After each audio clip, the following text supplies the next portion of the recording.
Welcome to the Positively Star Wars Senate podcast. This is Obi-Wan Kenobi. May the Force be with you. Looky, Senator. Decent Jedi arriving. Let's make this our best show ever! I will sign no treaty, Senator.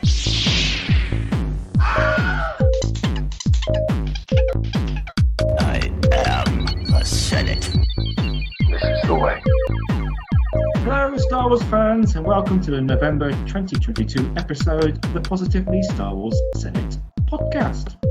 This episode was recorded on Sunday the 6th of November 2022, using the powerful dyad of the Force, which pairs two Force-sensitive beings, making them one in the Force, and sharing a connection that spans across time and space. Otherwise known as Microsoft and Skype in this case. My name is Stephen, the Chancellor of this Senate, the obligatory Brit contingent of his otherwise American crew, American skeleton crew, perhaps, as we all get together to talk positively about Star Wars for roughly the next 2 hours. This episode is brought to you by the number 12. Yes, not 11, not 13, but never more than 12. Never more than 12. Also, before we get going proper, it's time to hear a quick word from our sponsors. 517 to scanner control. 517 to scanner control. Right, okay. Yep, thanks to them very much, keeping their podcast going every month. We wouldn't be here without them. So, whereas I'm in the UK, I'm as ever joined this month by my positive friends across that great vast pond in the United States of America, who are, in random Skype order this month, Ricky. Hello. Ryan. Hello there. Marie. Hello. And Ron. Greetings and salutations, fellow senators and chancellor. Thank you all for joining us all together. And on this month's show, we have roughly got on the agenda the last 3 episodes of Andor that have occurred before we've done recordings. That's episodes 7, 8, and 9. That's Andor 7, 8, and 9, not Star Wars Skywars Saga. And talking about the Tales of the Jedi. And possibly some High Republic, depending on how much we rabble on about those other previous 2 topics. But as ever, first of all, we go around the big table that stretches across that vast water, and we see what all of us have been up to in the last 30 days in Star Wars land. And we shall start with the order again that Skype gives me, and we will start with Ricky. Hello. Yeah, so coming off of Halloween, I did dress up as a Jedi this year. I bought a new costume, which was awesome. I've been Batman the last couple of years, so being a Star Wars character is always fun for Halloween. And then I carved a pumpkin that had lightsabers on it, so that was fun. And then my daughter was Padme, so we kind of matched. So that's been fun. And then what else have I done? I've been rewatching the OT. I don't know if it's because in this week, well, by the time this comes out, it's probably gonna be over. But Fortnite is doing Skywalker Week, so they put a bunch of OT skins in there. So they put Princess Leia and Han Solo and Luke, and you can change out their outfits depending on which OT movie. So that kind of inspired me to watch I think we watched all 3 of them. I was watching. It's just weird because my daughter is actually watching Return of the Jedi yesterday, and then I just happened to walk in on the part where the ending when the Luke battle with Vader, and I ended up sitting there for like 20 minutes watching the rest of the movie. I wasn't even planning on doing that, but you just get so hooked in those movies. They're so iconic. But yeah, Fortnite's been fun. So you got lightsabers in there right now and everything. So I don't think I bought anything else new stuff except in my attempts to subliminally, subconsciously one up Ryan on his board game purchases. I did start playing X-Wing. I bought the originals. I think I got the first edition ones for both TFA and A New Hope, and I did eBay bid for the Millennium Falcon, which is coming in a couple days, and I bought the Phantom 2 ship, which I guess goes with the Ghost, What? which I didn't realize. Yeah, what is that ship? I don't know what that is. I didn't recognize that one, but it always seems It's like from it's going Rebels. for a decent Yeah, amount. it's the same one as Rebels. Like on Rebels, the main ship was the Ghost, and it had like a little like mini ship, like a shuttle that came off of it, and it was called the Phantom. So Oh, okay. yeah, it's supposed to be that ship. Kane and Ezra would like take the Phantom while the other crew stayed on the Ghost and do other missions. So, but yeah, the game's pretty fun. We played it yesterday for the first time. So it was pretty cool. It lasted a few hours because we just kept going in circles, chasing each other, but it was fun. And prepping for my daughter's birthday because she wanted to have a Star Wars birthday this year finally. So it's been a long time coming, but yeah, I'm finally getting to throw a Star Wars birthday party for my kids. So I ordered a bunch of stuff from Amazon for decorations, that some traditional stuff with, like, the Death Star and all that stuff, and some cutesy looking stuff with the characters. But yeah, should be good. You could get a Death Star cake, and you put a little candle on the top, and you could burn it, and then when you blow it, it blows up the Death Star. Now I'm gonna do either make one or find a Death Star pinata, so that way you can like hit it and it explodes. Yeah, it's and I might throw some little stormtrooper figures in there, so when it pops open, they fall all over the place. Yes, there's those candles, those birthday candles that kind of bloom into a flower. You could paint it like the Death Star, and when it blooms open, you can have, I don't know, a bunch of guts or whatever, something to people just blowing up. Yes, that's a good time for us to take time out and remember the number of Imperial stormtroopers and personnel that died on the first Death Star. Not enough. And the person that runs the coffee shop there, I think there was a Starbucks on it. Yeah, there was a Starbucks on there. Definitely More was. innocent. Yes, I think there was there was probably a queue somewhere and somebody on strike as well. A non-union Starbucks blew up. So well. Yeah. Okie dokie. Right. Onwards and on to Ryan. So since we really don't have any news this week, I'll just say what's coming up before our next discussion as far as High Republic. So November 22nd should be the release of the Convergence adult novel. And also November 30th is the Dark Horse High Republic Adventures comic coming out. So that's the upcoming High Republic stuff coming out before our next discussion. And as far as news, I finished Path of Deceit.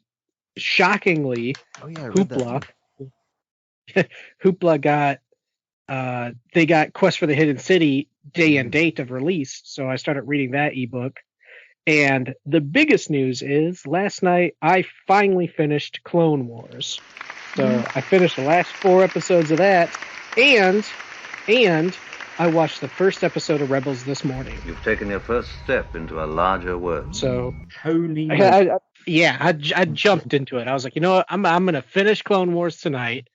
And I was like, I'm going to watch Rebels tomorrow. And I was able to put an episode in, and I did it all just to prepare for something to talk about because I had no news. So I was like, I'll watch Rebels. So what do you think about that change of animation style? Because there is a difference between Clone Wars and Rebels. It's a nightmare. It really is. So it's, for me personally, it's hard to watch because it looks like it's a Disney Junior show. But I do have to say, like, the ships and the explosions and most non-human-like characters do look surprisingly good. It's whatever the kid's name is, not Kanan. Ezra. Yeah, he only said his name once, and then they said Kanan's like 3 times. But yet the way that they move, it's like they don't know what to do with their elbows. And it's like their forearms are too long. Like, it really drives me crazy. A bit Scooby-Doo. Yeah. Sort of run slightly bent forward and long arms. So. And on the Scooby-Doo thing, I do got to say, I really enjoy Freddie Prinze Jr. as the voice of Kanan. Like, I think it fits really well. Oh, yeah, I think he does really good. But yeah, it was decent. It was beginning. It was. I got to say, I did enjoy it. So I was like, well, it had some good stories. The characters all seem like they're voiced well. Some animation is hard to watch. Like I said, the characters are just shaped weird. But when they blew up some TIE fighters, I was like, dang, that almost looks like a movie, like the way that they shot them TIE fighters down. And they just kill a lot of people. Like, they're just throwing grenades at people and they're blowing stuff up. And the Empire is just shooting people for stealing fruit. I was like, man, they're just trying to blast these guys while driving. Like, so but yeah, I'm gonna keep giving it a shot, give it a try, because I feel like I gotta learn. Gets really good towards the end. Oh, there's definitely some really good stuff. I need to rewatch it. I don't think I've rewatched it since it was on. I always remember everything's quite. I know it's terrible. Everything's quite smooth, isn't it? Much smoother. Everything is in Rebels compared to the Clone Wars. And what I always remember is I used to say it at the time, how shiny the stormtroopers are. Yeah. It's again, just come straight with a cleaner. Ryan, there were like little shorts that came out, kind of introducing the characters when the show came on. I don't know if those are on Disney Plus though. They're like little quick. I didn't see. I went straight to Rebels. I might have to look for if they have like a more section or something.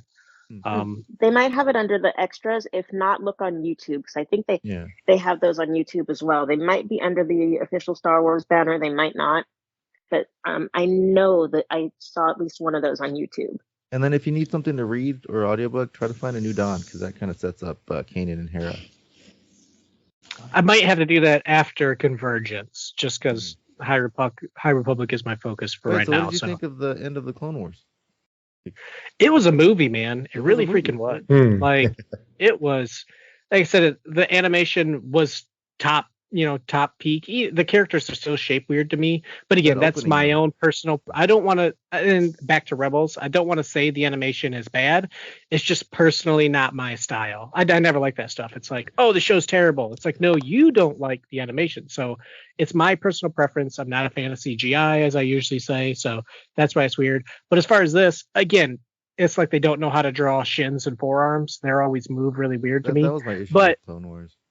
But yeah, the face, like I said, the faces, the fight was great. The story was sad. It made me really want to rewatch Revenge of the Sith. So it fits in there perfectly. Yeah, it does. Yeah, it was really movie quality, and it just makes me excited for when my son finally gets up there, because he's a big Maul fan. So seeing Ahsoka, and I kind of feel like people would dog on Mace Windu for being like, sorry, citizen. This has to deal with the Jedi Council. And I totally a Mace Windu guy, because I see all sorts of people be like, if it wasn't for Mace, Anakin wouldn't have turned. I'm like, no, Mace just saw what was coming, and he was the only one brave enough to spout it out. Even when we talk about Tales to Jedi, I will be standing up for Mace, because I was like, well, he was right, wasn't he?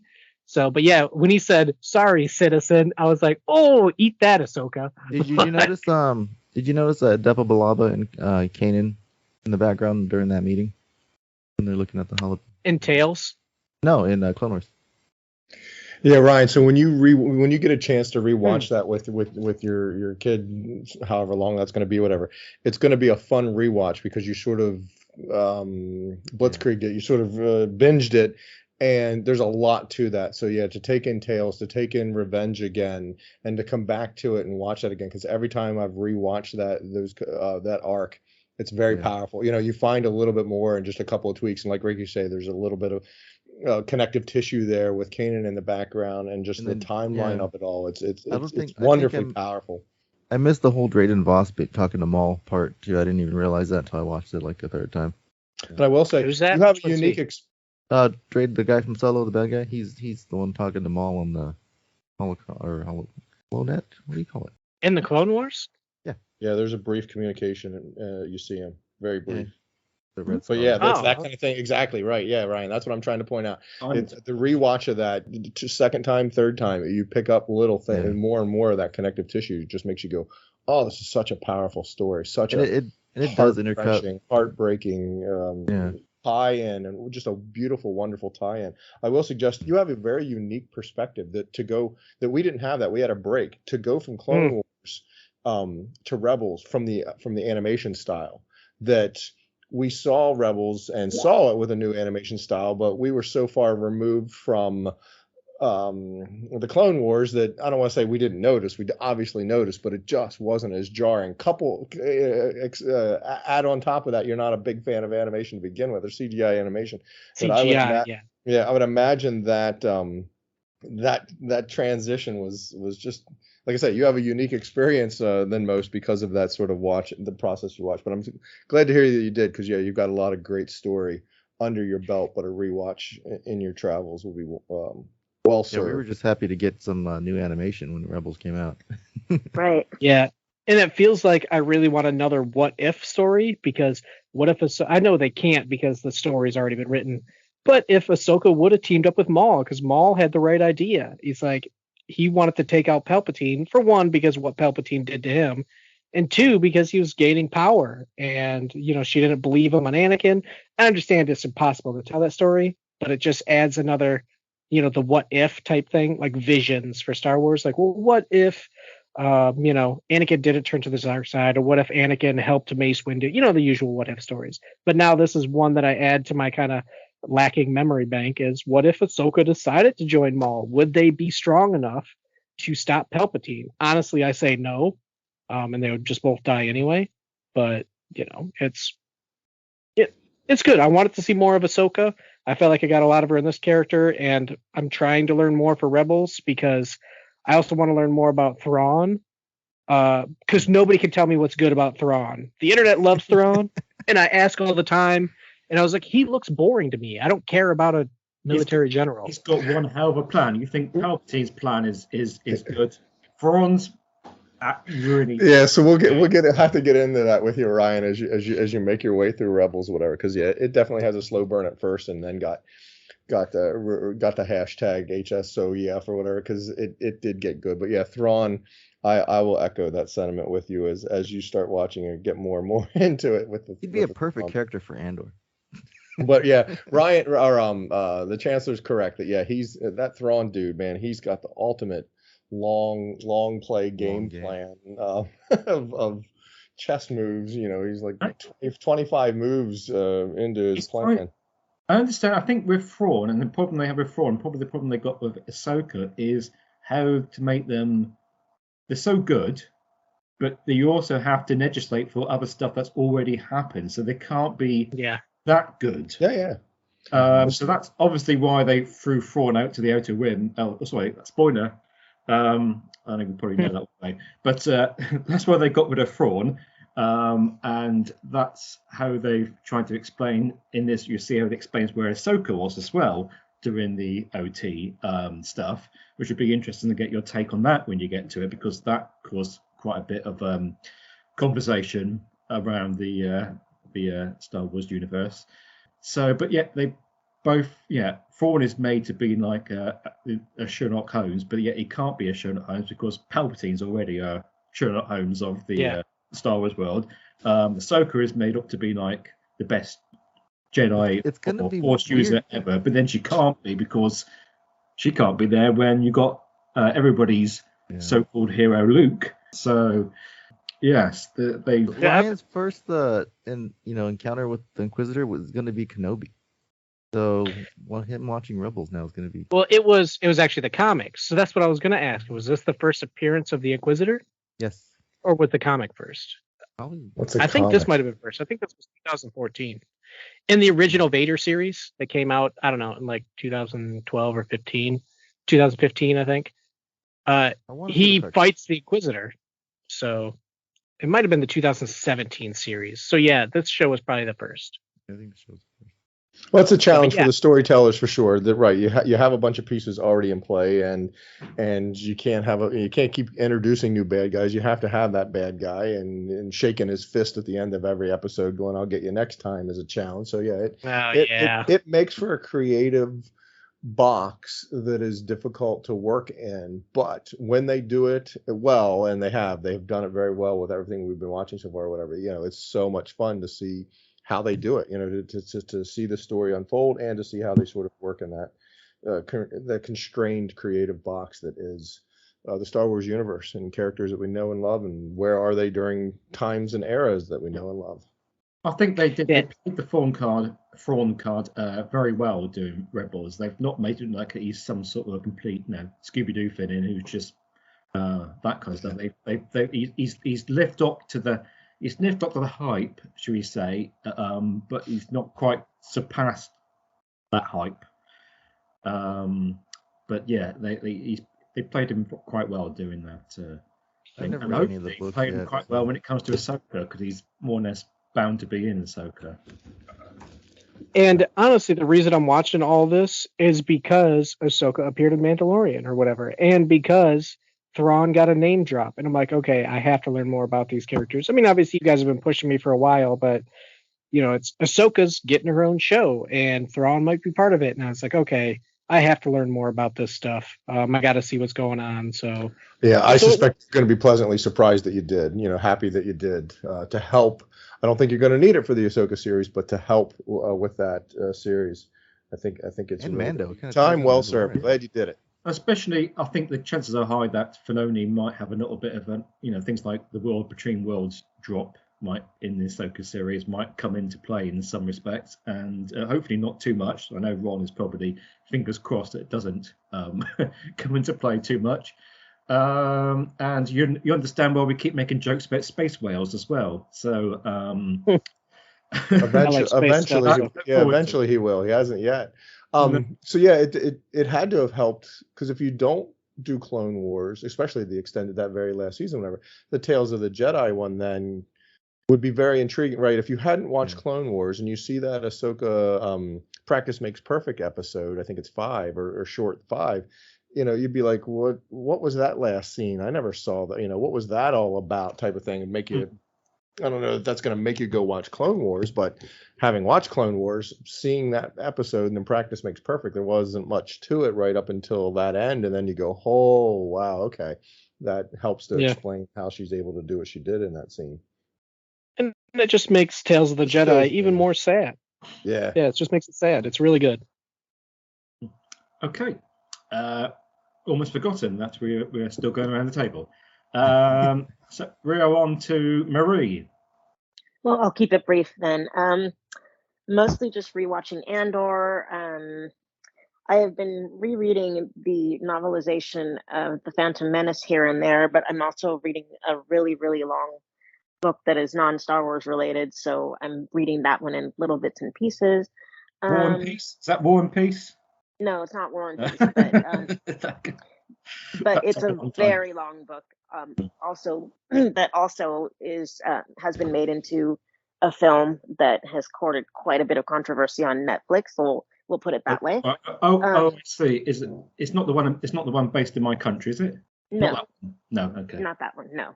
But let's see. What else have I been doing? I've also been doing a little bit of giving Diego Luna and Adria Arjona their bilingual pay, because every time I watch Andor in English, I will go back and rewatch it under the Latin American Spanish, where they did their own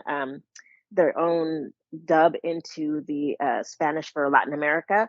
So if you are bilingual or if you're interested in seeing this, do make sure to give them a little bit more of that revenue, that streaming revenue, by going back and rewatching with the Spanish Latino America turned on, because that is where Diego Luna and Adria Arjona will be doing their own Spanish dub. The Spanish for Spain, unfortunately, is different actors, but I'm really enjoying that too, not just because of them, but the guy who does Quito Loy, I still have to find out who he is, but I love his voice in Spanish. It's amazing. Other than that, I do want to go back and rewatch Rogue One, but I still haven't gotten around to it because I'm busy reading this long novel that's taking forever to get through. And that's really it from here. Like I said, I keep it brief, so that's me. I wonder what the ratings are for those. You think about it. There's lots of I don't know. There's lots. You'll know more than me. There are other programs, TV programs, that do this different dubbings and audio and stuff. I wonder what the ratings are for all those. Do we ever find out? I never hear it talked about. Do you? What's that? I was wondering what the ratings are like. How many people? Japanese dub. Yeah, how many people? How many people listen to these things in the other languages? I don't know. I don't know if there's any way of finding out like ratings for a particular audio dub, because I mean, most of the time I don't know if they're even watching for that. Yeah, is that even? I just want to give them like. I think that was like a different. I call it giving them the bilingual pay, because I get paid bilingual pay through my employer because I am bilingual. And so, it's my little personal joke, I guess. It's 2022. They collect any and all bits of data. Big data is a thing. So I don't doubt that you're watching it and that language is tracked or otherwise noted in some way, shape, or form. Yeah. My point on that one, I'm pretty sure they are tracking it. The point was, will we ever find out? No, because they don't even say what the streaming numbers are for normal. So I always I don't. Yeah. I don't know if they ever even disclose what the actual streaming numbers are, but every little bit helps, and so I just want to make sure that Diego and Adria are being acknowledged for the work that they did with that as well. Does it ever make any significant differences to the dialogue and the context of the dialogue? Because I've been watching War of the Worlds on D+. Don't recommend Don't recommend anybody watches it, by the way. Don't start. It's a long drawn out process. But it was made in France, so there's lots of sections. It was in French. You just have to look at the subtitles and stuff. And a great big sentence comes up in the subtitles, and then literally the person just says "Wonderba," just 2 words, and that's like the whole page of text. And I'm thinking, well, does surely just 2 words mean 20 English words? Sometimes it can. Sometimes it can. There was a bit in the beginning where I got a lot more subtext out of the dialogue in Spanish, and I think it's just because of the particular things we're going through in this country in regards to people being from elsewhere and that kind of thing, and how people view those people from elsewhere. Right. And so I did get a little bit out of that, but so far, no. So far, the context and the subtext have been basically the same. But there was a little bit, it seemed like they were digging a little bit harder into that. They were leading a little bit harder into that, like in the early episodes, like that particular issue. But then after that, everything stayed more or less, on the same level as the English. I did understand a little bit better what was going on with the whole thing with in this last episode where people got fried. It was hard for me to really kind of follow the sequence of events when I watched it in English and figure out what was happening, but it was easier when I rewatched it in Spanish. Or I don't know if it was just like, I finally figured out what happened or whatever, but we can get into that.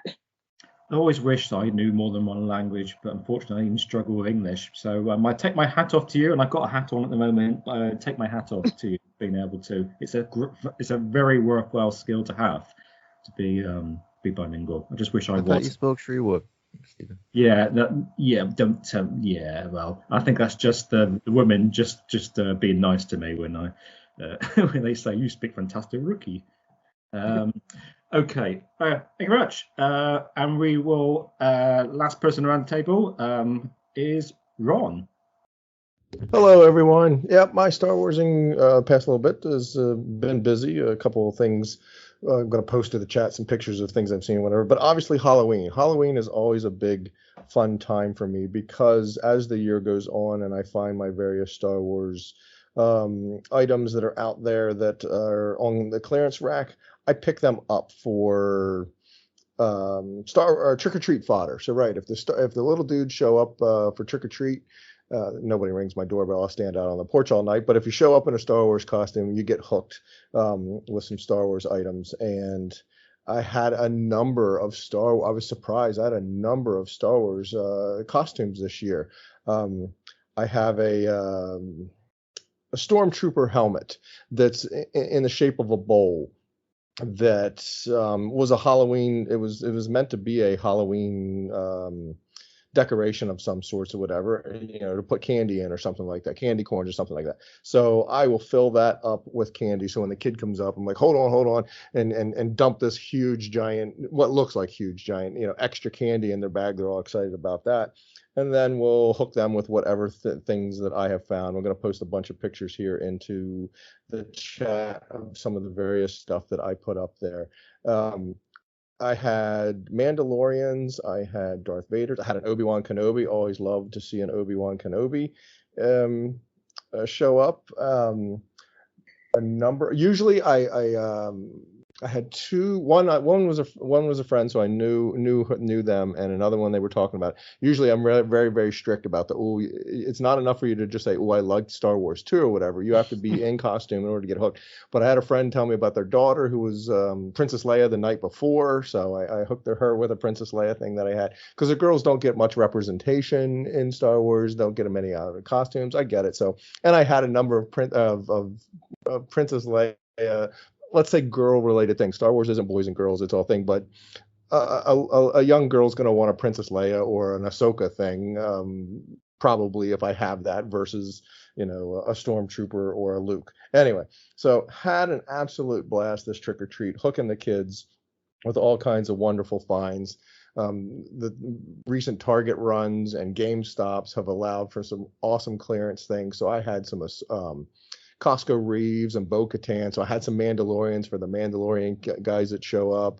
Ollie's had some neat books that let you build a Millennium Falcon, X-Wing, just all kinds of great stuff to be handing out to the little ones, and a bunch of smiling faces. So trying to keep that, paying it forward a little bit, keep that Star Wars love alive for the kids that show up on Trick or Treat night. So we had a blast. So yeah, I had a very enjoyable bit of Star Warsing since we last chatted. So what's that? What's the photo of the orange and black thing? Yeah, those candies. Oh, so that's something I saw out in the store. Those first couple things, a little solar-powered bobblehead Grogu. It lights on the ceiling. So yeah, it was in the clearance rack. This was at Halloween, so that's a great time to find some things too, or whatever. But you can see there's a dent in it. It's like a plastic dome thing. It's no bigger than the palm of your hand. You hit the little button and it spins. There's a light inside, and it casts a shadow in the room or in the box. And that's what I tried to show with in those pictures. That the one shows the dent in the thing, and the other one shows the actual what it broadcasts when it's lit up on the sides. So I took it apart and got the dent out of it. All proud of myself. I don't know how well it's going to. In that small little box, again, that box isn't much bigger than you can hold it in your hand. It's a little bigger than maybe what you hold in your hand. I don't know how well that's going to shadow project in a large environment or a large room, but it was a neat Star Wars Halloween Mandalorian mashup thing that and on the clearance rack. So there's no chance I was passing that up. It was just a neat thing. Never seen it before. The Mandalorian thing is just, kids don't carve pumpkins. Parents don't got time to. Trust me, I know this. I ain't got time to be carving no pumpkins. So apparently the thing these days is to just stick like a Mr. Potato Head. You just stick things into the pumpkin and call it carve. Call it something. Yeah, exactly. I agree. Get out the knives and poke yourself. Scoop the guts out of that pumpkin and let's have some fun. Anyway, that Mando thing was a find in one of the stores. It was a neat thing to pick up as well. So I'll have that on my porch next year. Pulp things. Yeah. I found more of those pulp. Those things, I'm just intrigued by them because I just never seen them in the wild. Never saw those in the wild anywhere, and figured they'd be sort of weird, unique, something different for the kids that may have never seen anything like that as well. Did I post? Oh no! And so I did hit the. There's a store called Spirit Halloween. It shows up in in your town.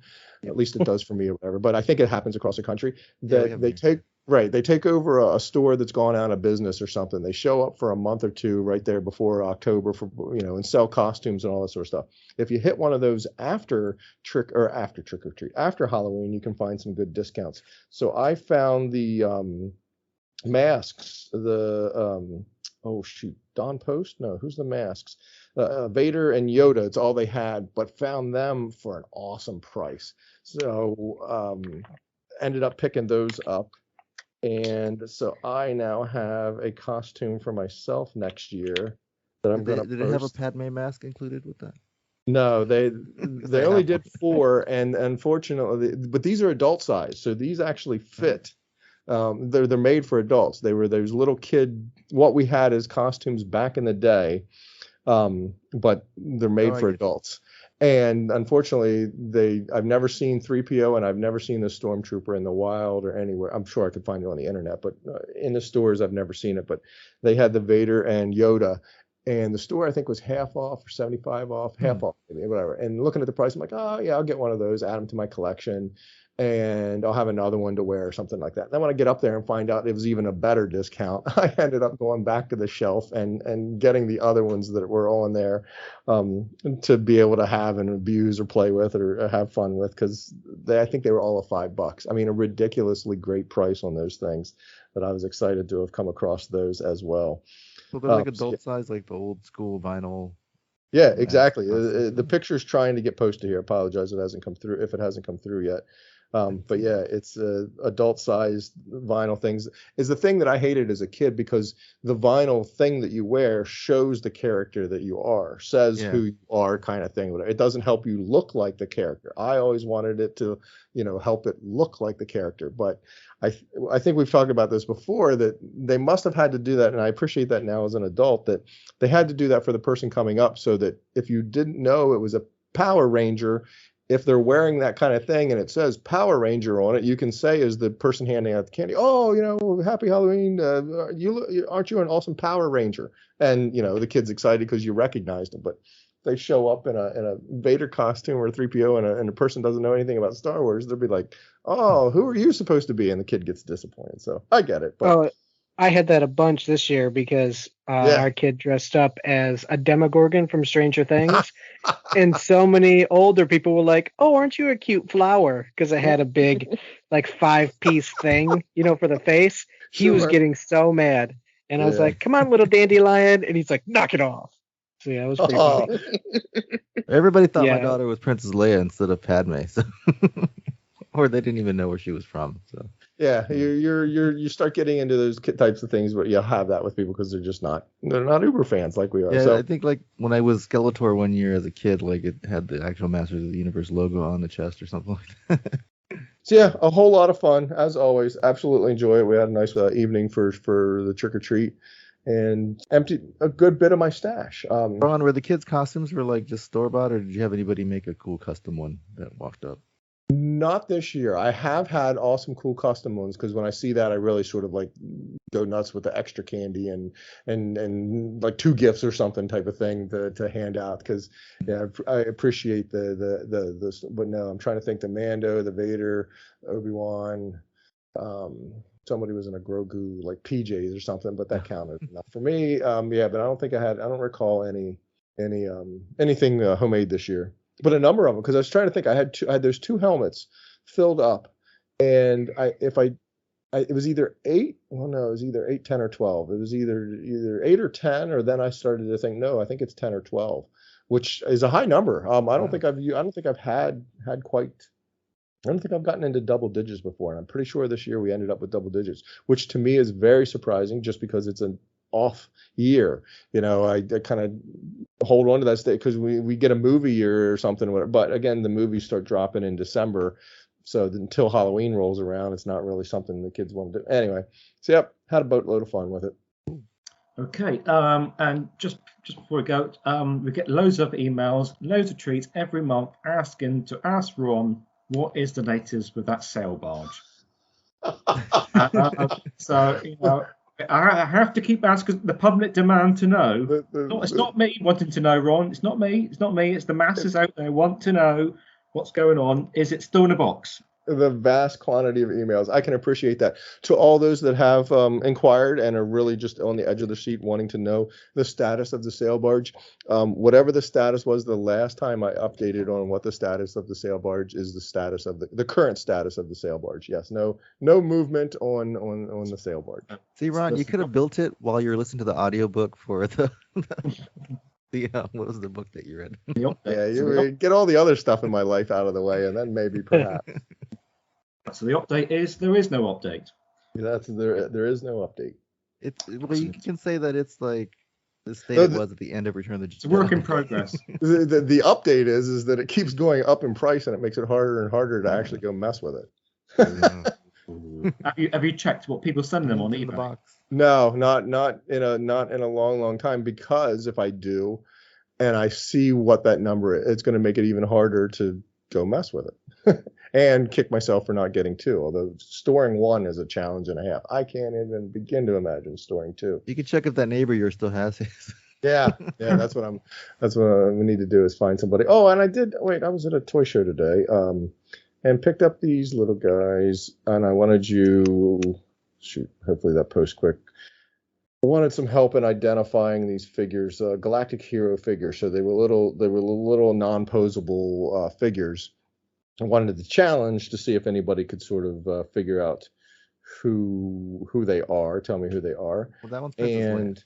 That one's What's that? That's Yeah, no, that's not that. I think if you're talking about the last picture that toy box. Yeah, that's a toy box from the Disney store. When the Disney stores were like going that out Star of Wars business. Trick or Treat coloring book. Yeah, that was an Ollie's find. If you have one of those stores, I was excited to find that just because of that mashup aspect of Star Wars and Trick or Treat. But I only had 2 or 3 young enough kids would appreciate a coloring book. The Galen Erso. That Galen Erso, actually, I gave away. I didn't take a picture of him because I gave them all away. I had Merrick. Right, Antok, I think it is Antok Merrick, Blue Leader. It gave a bunch of him away. Those were clearance at Target for $6 or something ridiculous. That I was excited to find them. I don't know if the kids knew who he was. Hopefully they go back and watch Rogue One and figure out he's an awesome, good guy. I don't think I gave too many. I don't think I gave Galen away because I realized who's gonna want. He's just not something anybody's. Such a weird figure, right? Yeah, right. Exactly. Even though he's clearance fodder or whatever, it's just not something anyone. The Falcons were everything in here is heavily discounted. Don't think I'm in any sort of philanthropist or anything. Like that. All this stuff is just when I see it on the wicked cheap, it's just like, well, I've got to pick that up. Just because. So yeah, that Falcon got blown out after Solo for some ridiculous price. And then so that's the Force Link Falcon. The Force Awakens Falcon is like I call it a dollar store line, that it's not something you saw in Target or Walmart, but it was more like in the Dollar Tree, Dollar General type stores or whatever. It's very static. It's very just and small. The pictures don't do it justice in terms of the difference in size between it and the Solo Falcon. Figure scale. But it's just especially the Falcon. If I was a store manager, I get it. They have to rotate their stuff and they've got metrics and all that sort of stuff. But if I was a store manager, I would never take the Falcon off the shelf and or put it on clearance. It's just one of those things that is always going to be popular, or so I love seeing the Falcon on clearance because everybody loves the Falcon. Receiving that as I kind of worry if the kids come back the next year or whatever, because I probably already gave them one, but that's on them to figure it out. Having 2 Falcons, how that might work. Open one, put the other one. Yeah, exactly. Yeah, I did have and I've had this a couple years, and that's always exciting. But I did have the older brother bring his younger brother. The older brother wasn't in Star Wars this year, but brought his younger brother. He was a Mandalorian.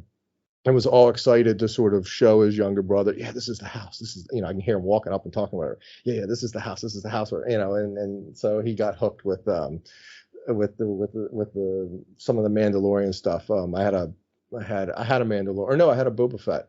I don't know how I ever found it was crushed, and talked the GameStop guy into making it cheap or whatever. So he was all excited to get a legit Boba Fett, repainted Boba Fett with like the skirt or whatever that he had, and I only had one of those, didn't grab a picture of it. Anyway, yep, good times. They probably listened to the podcast and they knew that you're giving out. Yeah, that's my worry. So that's definitely a concern of, I don't need this to get out there, because I don't need a line of Star Wars people lining up out there burning. No one knows where you live, so it's good. I want exactly. That's what, I want the legit sort of organic, that Star Wars kid coming up and getting. I always fear that somebody goes out and tells it and says, "Here, put my costume on." But I'll hook them anyway. If they're a Star Wars fan, they're a Star Wars fan. I absolutely love doing it. I love the smile on the kids' faces, and I love helping to propagate the love for the wars. So I'll keep doing it as long as I can. We'll all show up at your door one. Yeah. That's what I figure. If I show up at the door, I'm hoping that I get the sail barge. For making the trip. I'll get you a picture of it. Oh, now I see the picture of the. Yeah, I don't know why they're taking forever to. Well, the top one's Vader and the bottom one's Yoda. There we go. Hey, all right, there you go. That's not the one I'm trying to get you to identify. Yeah, those are cool. Oh yeah, they're the old Ben Cooper. Ben Cooper. I knew it wasn't Don Post. Who's Don Post? Anyway, so yeah, Ben Cooper. Steven, you'll appreciate this if I can find it. Yeah, the back. I should have taken a picture of the back of the box. They have, like I say, there was a 3PO and a stormtrooper. So which one did you wear? I didn't. These are after. So these are purchased on November 2nd at the Spirit Halloween store. That goes cheap. It depends on what's happening in the world of Star Wars, but probably Vader because everybody would recognize him. Although Yoda with Grogu and everything being back in the mix, having Mando, the next Mando season drop, even though it's in the early of the year, Yoda would get recognized as well. But wearing a mask with the darkness that goes on for trick or treating and all is a challenge. It's always fun to be Vader. Yeah, see, I always skewed good guy, so that's going to be. I don't know if I'm going to be down for that. But it's a cool costume. So like, hey kids, walk down this hallway while I light this lightsaber.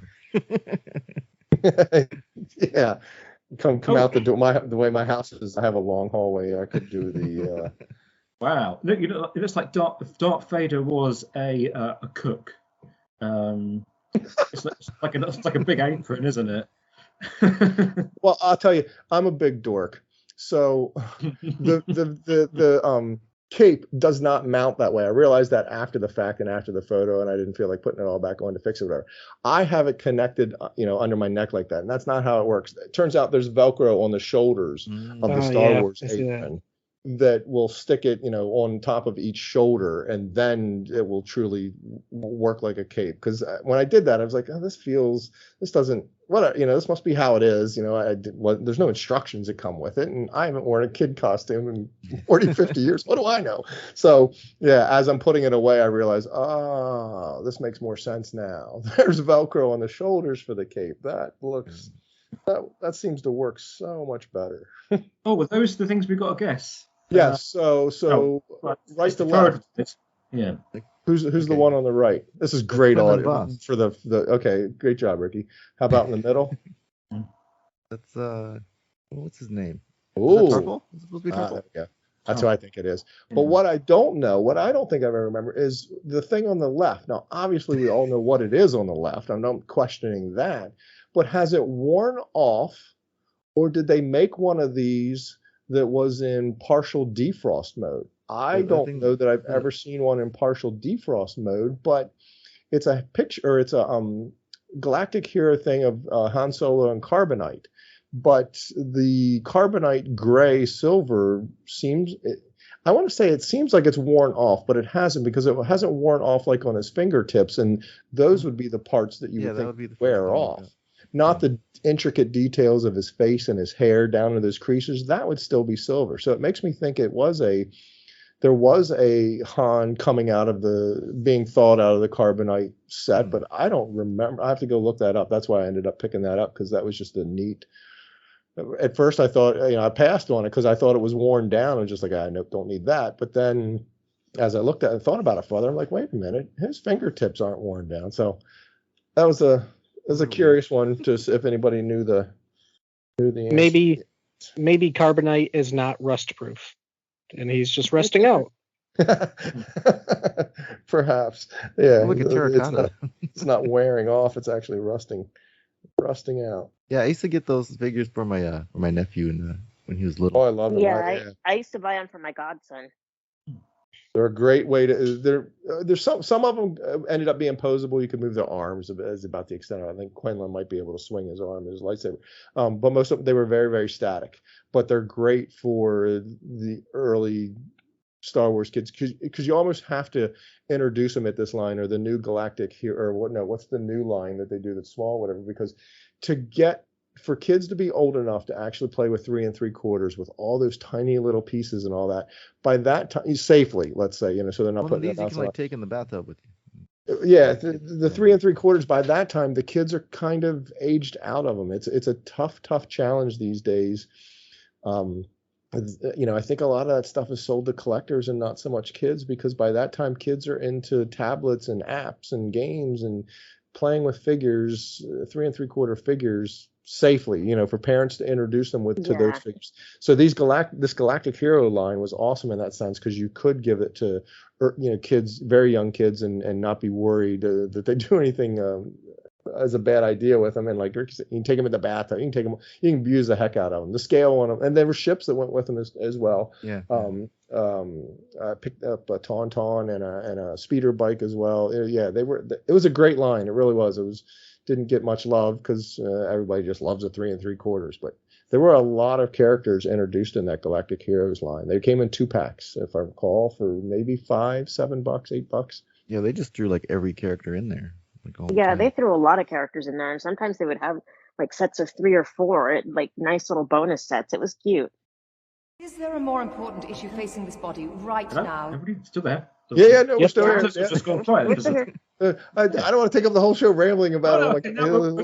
We got shows to dissect. Let's go. We need to move on. We need to move on to Andor. And there were 3 episodes that we have transmitted since we were last here to discuss stuff.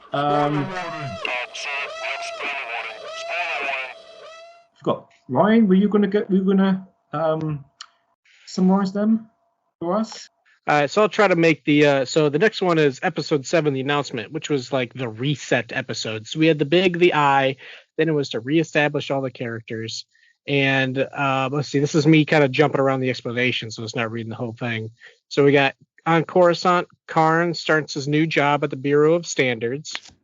Let's see, Miro, the ISB agent, she starts a big hubbub in the ISB, and she's rightly assigned all of Ferrix.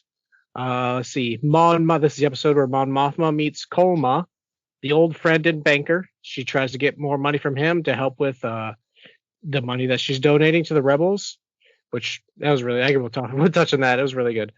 Let's see, the presence of the stormtroopers on Ferrix reminds Cassian of how the original Clem was adopted to his father and Marva's husband was murdered. Oh yeah, the flashback. They had the flashback for Clem. Mm-hmm. And then Cassian attempts to get Marva to leave Ferrix, and she says, you know what, because of what happened on Aldhani, I'm going to stay here, and I'm going to start, rebelling against them. And then he travels to the tropical tourist paradise of, I pronounce it Niamos. Then 1 month, I found it interesting, 1 month later, now living under the name Keith Gergo, Cassian is confronted by shore troopers and a KX unit while on top of the shop, mistaken for a vandal, and he is sentenced to 6 years in prison. So it's a whole lot of reestablishing the characters and where they're going from there. So I find it interesting, the small stuff, like what happened with Marva. She realized, what do I have to live anymore if I'm not fighting the Empire? And Cassian doesn't tell her I'm the one that I was involved in that. So I thought that was a good moment. I wished he would have. Yeah, how powerful of a moment is that he has to hear that she doesn't want to go with him because of his actions, because of what he did, that is forcing, wanting her to get back into the fight or wanting her to rebel, and she doesn't want to, he's trying to get out of it, and she wants to get right back in it because of his actions, or his partaking in those actions, not his solely, but powerful. Well, she doesn't know about the Aldhani stuff. She knows about Aldhani. No, she doesn't. She doesn't know he's involved in it. Right. She doesn't know he's involved in it.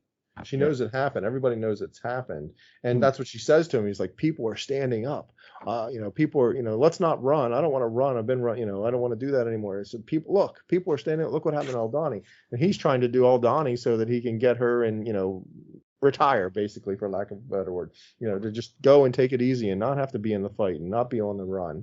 And that backfires on him, I guess, is what I'm trying to say, that ends up forcing her to no, let's go. Everything that's happening to him is because of something he was involved in. And it's interesting for his kid. He wanted to be free on the beach and live his time and go buy snacks, stuff like that. And he's arrested for being a vandal, and possibly if you watch the shows where they broke down and they translated the information what he was sentenced for, It was also suspected of having force abilities, which is just a broad sense of the government being like, well, we think you're a terrorist, so we're just going to, because the Jedis are terrorists. So I did not see that broken down. So that's the card that they swipe or whatever. All that Airbus like showing that says it's treason. And so they pretty much choose domestic terrorism to give him the longest kind of sentence possible. And he's like, I'm just a tourist over and over. He's not very good at explaining himself. He just kept repeating the same thing over and over. Yeah, because he's in shock, and I loved it. It was just like in shock. Because he's in shock. He didn't know what else to say. Yeah, he rebels against people because that's what he did against the other people that he was working for, but nothing on this level. He wanted to be free of everybody. He wanted to live his own life. He went back and he tried to get Bix and Marv and everyone to join him. And they're just like, no, we have to fight. And he's like, well, you guys are wrong. I'm out of here. I'm going to go live my life and be free. And they're just throwing people in prison. And it's an eye opener for him. So that was a good, I wanted to see government overreach. And we got it in this where they're just imprisoning people.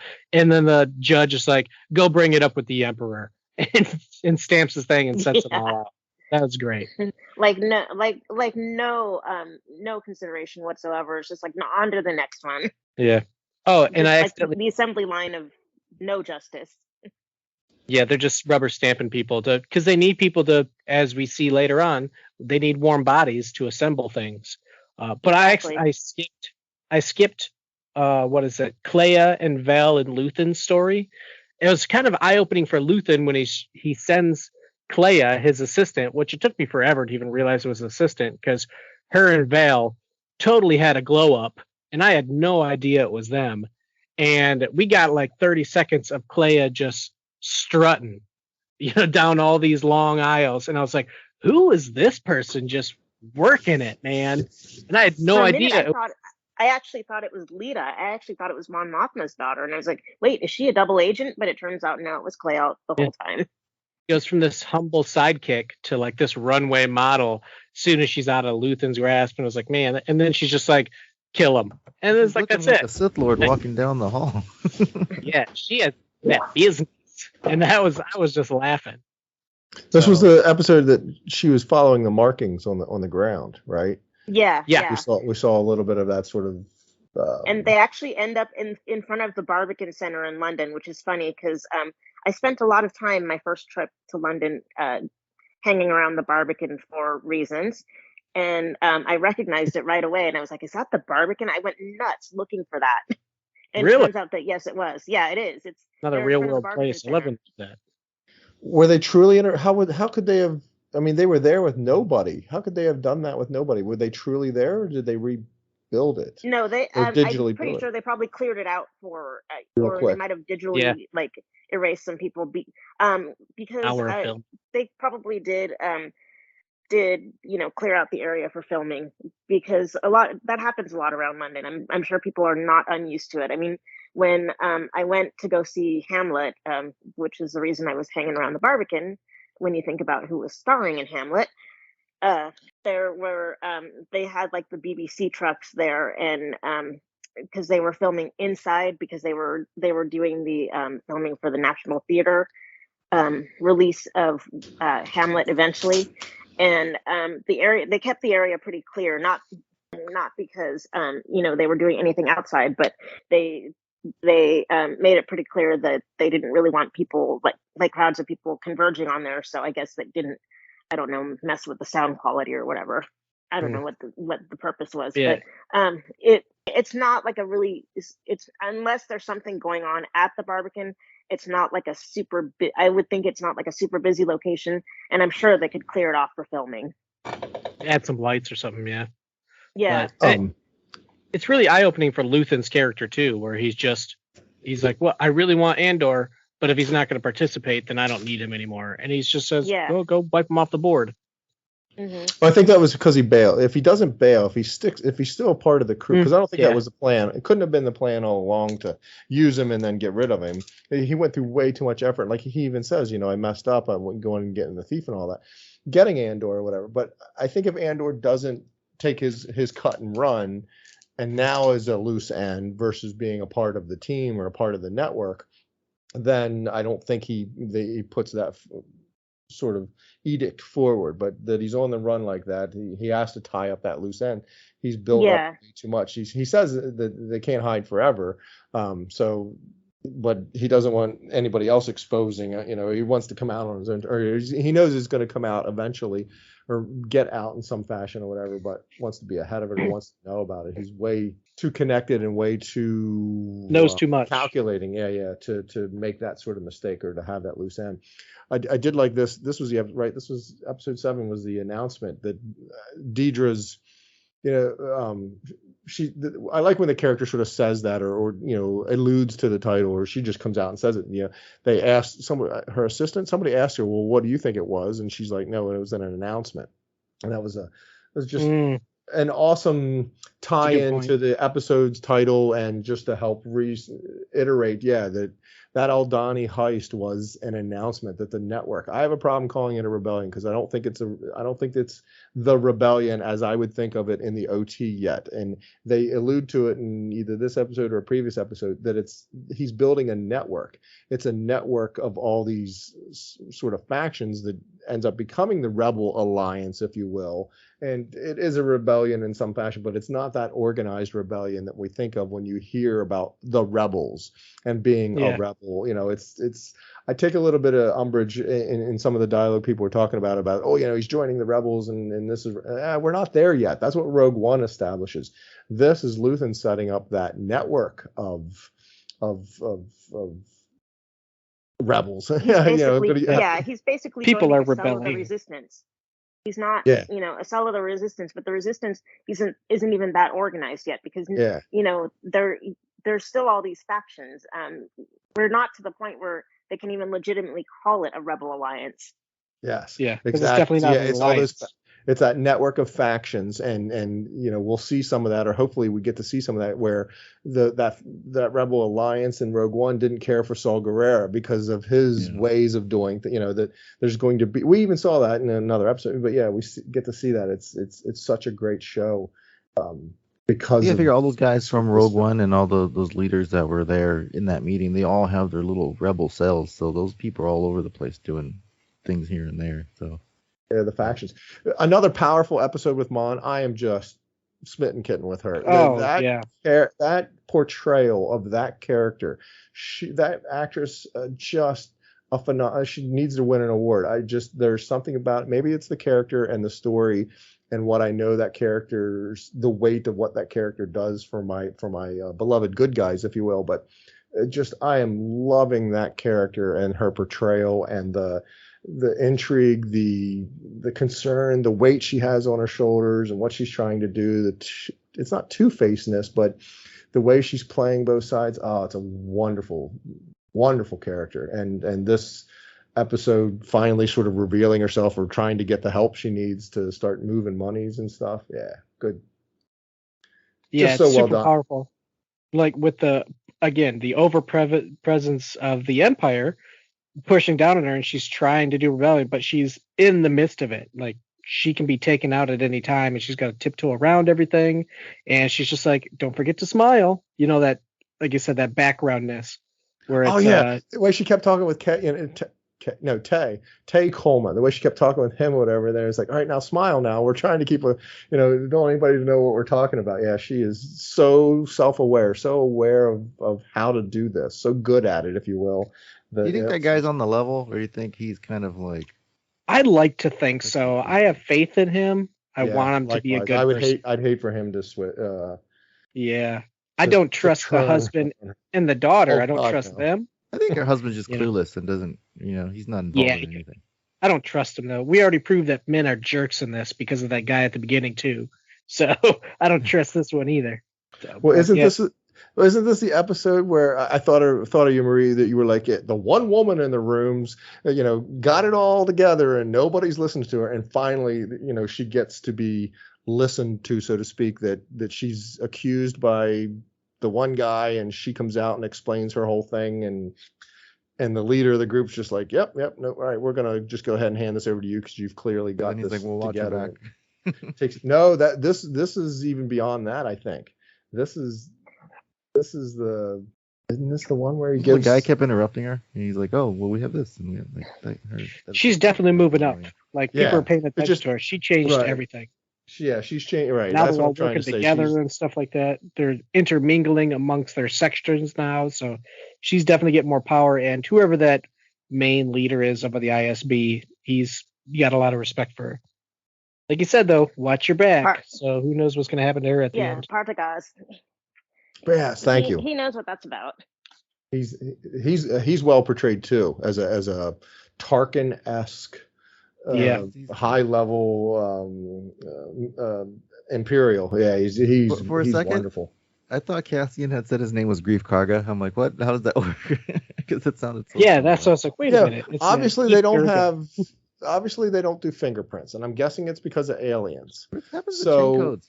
all they have to do is when you get picked up is, what's your name? It's Larry Lujak. It just really, they don't have any way of like taking a picture and running that against the database to see if this is a known wanted somebody. I thought you had to have like a flimsoplast like thing, or I don't know, because in the obviously in Rebel Rising, Jyn, that was her job in Saw's group, was to like forge identities.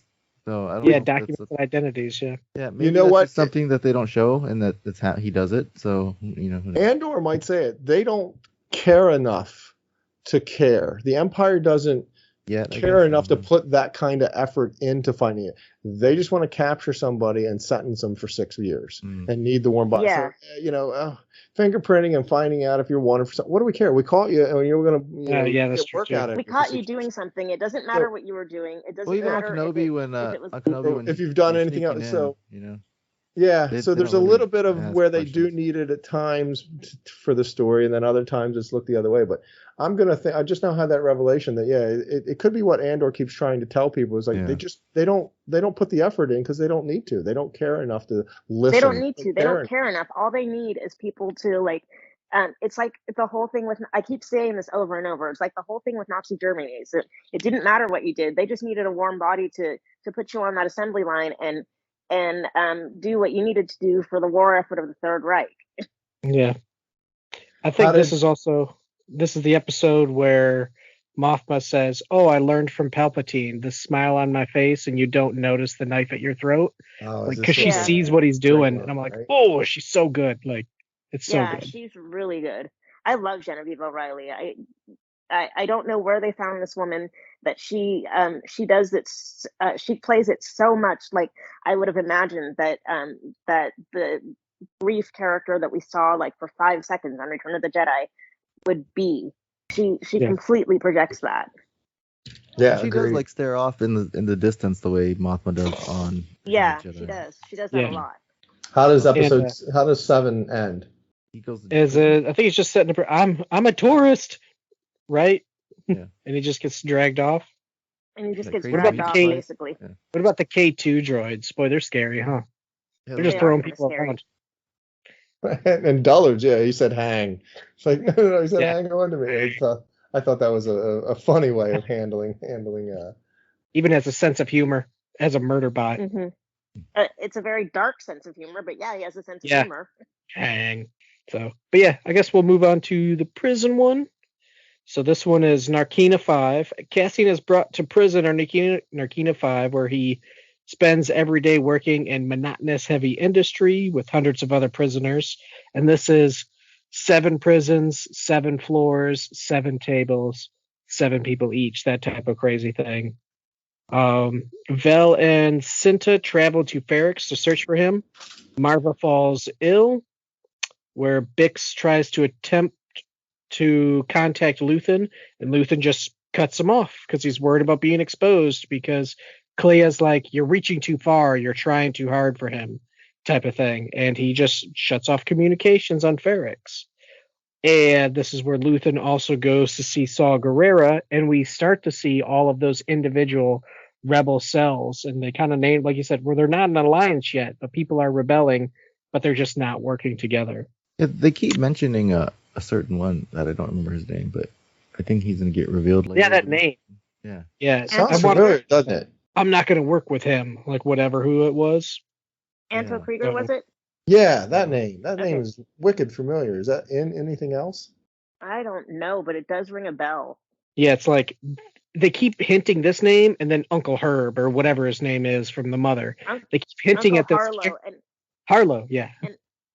And it's funny because for some reason I'm beginning to think that Uncle Harlow doesn't exist. Oh, that could be too. She could just be like that, yeah. Yeah, she's a manipulative little. Doesn't exist for our sake. We don't need to ever see him as a MacGuffin type, or doesn't exist in Cyril's world, because Cyril knows who Uncle Harlow. Cyril knows who Uncle Harlow is. Yeah, I don't know. Well, I mean, it's going to be one of those characters that he's never gonna be seen, but mentioned. But for some reason, I don't know why. It's just like. I kind of think that like she made up this Uncle Harlow figure, and I don't know why. She's like manipulating him using that whole Uncle Harlow thing. I don't know why I keep thinking that. I could be completely off. It's just like, does Uncle Harlow even exist, or is he just going to remain one of those unseen characters? I'm actually surprised the internet haven't clinged on to it more with all these crazy conspiracies. Like Uncle Harlow's actually, I don't know, insert giant name or something. Snoke. That's just my own little crazy conspiracy theory. That like, I mean, there are distant relatives that you don't really ever see or have much contact with, but that like your parents talk to or whatever.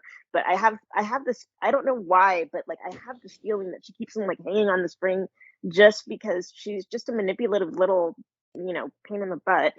I don't know about anybody else, but I totally ship Karn and Deidre, whatever, Miro. Like when those two were talking, I was like, ooh, there's a tension there. I can feel it. I do ship them too. There's like some kind of, I mean, as far as like them being great for each other because they're both equally as bad. Yeah. Two horrible humans. Two very terrible people that belong together. They deserve each other. You're saying you're shipping Cyril and Deidre?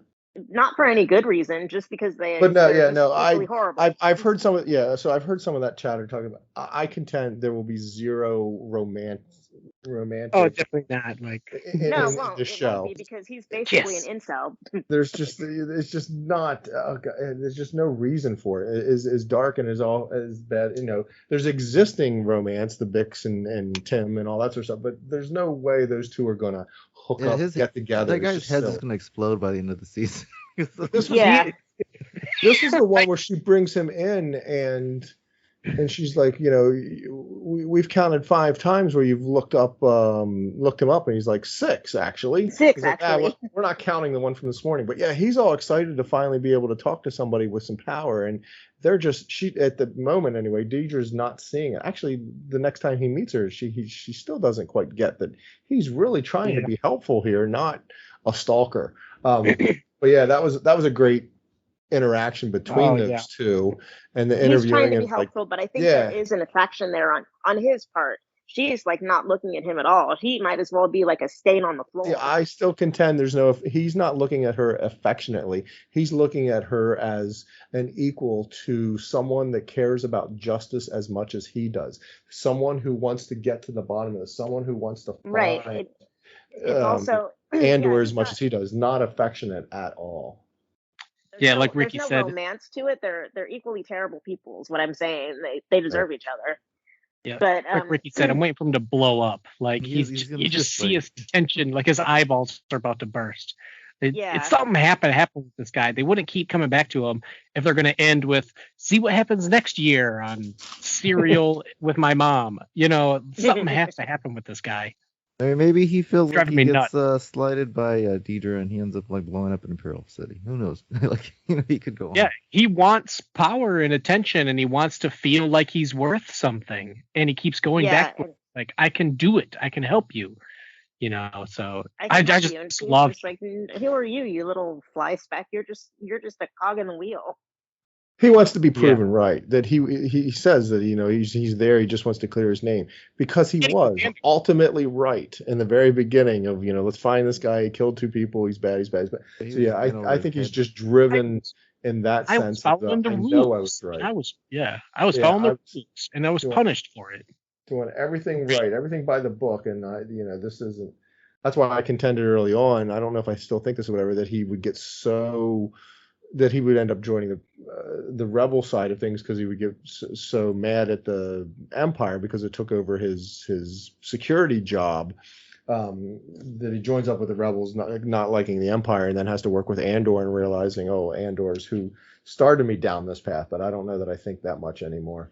Is this the one where Deidre's assistant dude keeps interrupting and trying to like one up her the whole time? Like, oh, here's the report and here's this, and he just keeps. And she's like, I'm one step ahead of you. Yeah, her assistant's on her side. You mean the other guy? The assistant guy. He just keeps like every time like they ask her something, he like butts in like, oh, here it is. You know, like he keeps doing that to her like over the course of like these 3 episodes. It's really weird. Yeah, I kind of felt like they worked well together. Yeah. I didn't see him trying to one up her so much as he's just a great right hand man to her. Yeah, it just looks like he's trying to like get some light for himself because I mean they kind of established that they're all trying to tread it, you know. Well, you know, it's the Empire. They're a nest of vipers. Everybody's out for themselves. Yeah, touche. Although they do run a heck of a nice, clean prison / factory assembly or whatever the heck that was that we saw. Definitely a nod to 1138 if you've never seen it or whatever. Yeah. And then we get, it's basically a labor camp. Yeah. Then we get Melchi from Rogue One as part of the.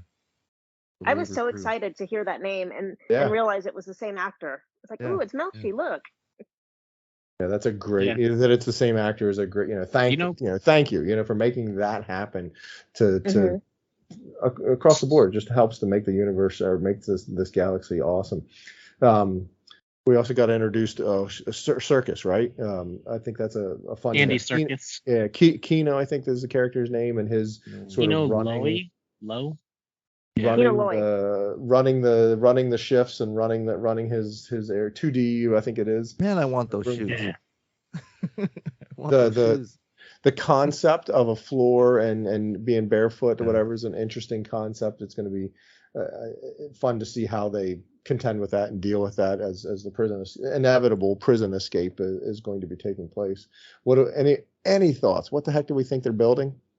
So my theory is, and again, this is my just random, it doesn't really matter. Mine is they're only building something so the next floor can take it apart. Yeah, the next floor builds. So just monotonous point.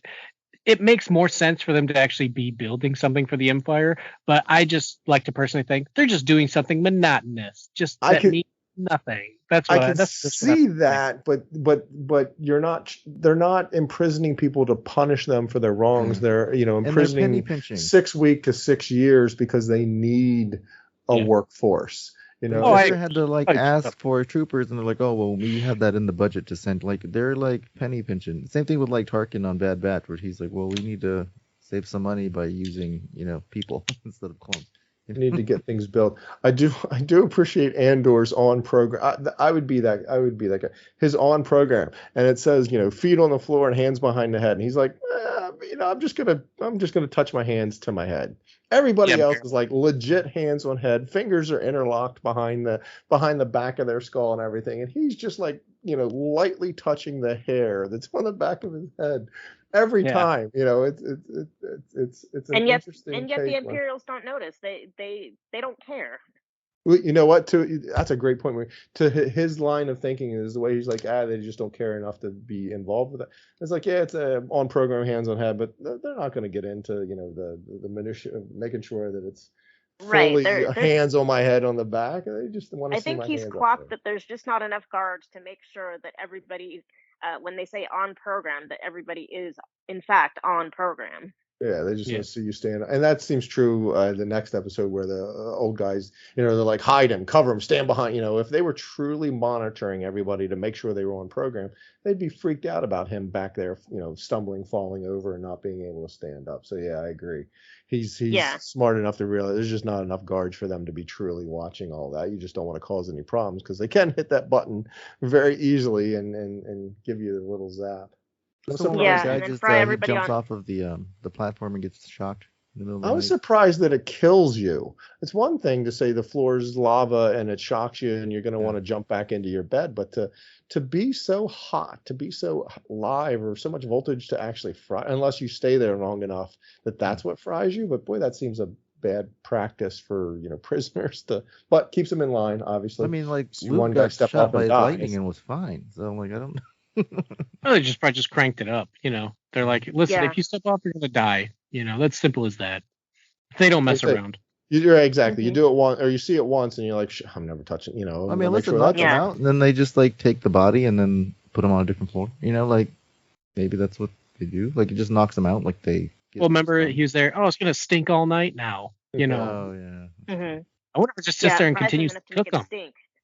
Like, does he just sit there and fry all night? Like, oh right, yeah. Basically, it has to stay hot because the floor doesn't get turned off. Right. So yeah, that seems. It actually will kill you because I think the floor is hot enough to cause a shock, and then and then you sit there all night, and eventually you'll die. I just think it's the electricity, just bug zapper the whole night. Well, they needed to shut down the power in order to get enough power to zap all those people in the following episode. Yeah. We'll talk about that, I guess. Yeah, I guess we should get to that so we can get again, Saul Guerrero was great. I love Andy Serkis. I think he's such a powerful actor, like his facial expressions and his voice. I had no idea he was going to be in this series, and I jumped up off the couch. I was like, yes! So, he's great. Did we have any inkling at all? Any spoilers? Anything? Because I had no idea. I for some reason I was not surprised to see him. So was I just expecting him, or did we not see him in a trailer? For some reason I thought we kind of knew he was coming. Saw him in a trailer. I don't think it was that big of a deal that he showed up. I didn't. I have to go back and watch the trailers.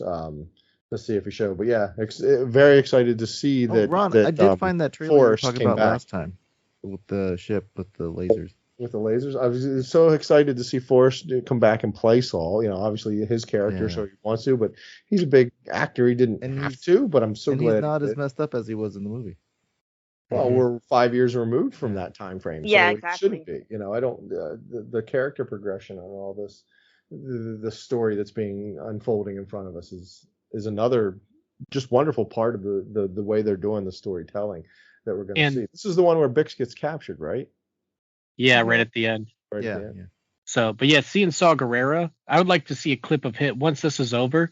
I want to see almost like his life cut down, like his scenes from Clone Wars, his scenes from this, his scenes from Rebels, and then close out with like his arc is great so far. Seeing him change, seeing him change is really good. So, under the final episode, nobody's listening. Wait, sorry. How does it end? I believe the door shuts when Bix is captured, doesn't it? It just walks out. Yeah, it does. It does. Oh, she sees her friend or whatever. Yeah. And because Saul's right at the end of it, right? Saul was at the end of that episode, and he's trying to get Saul to meet with somebody. He's like, yeah, no chance, and I'm going to meet with them. All right. Yep. All right. So what's episode 9?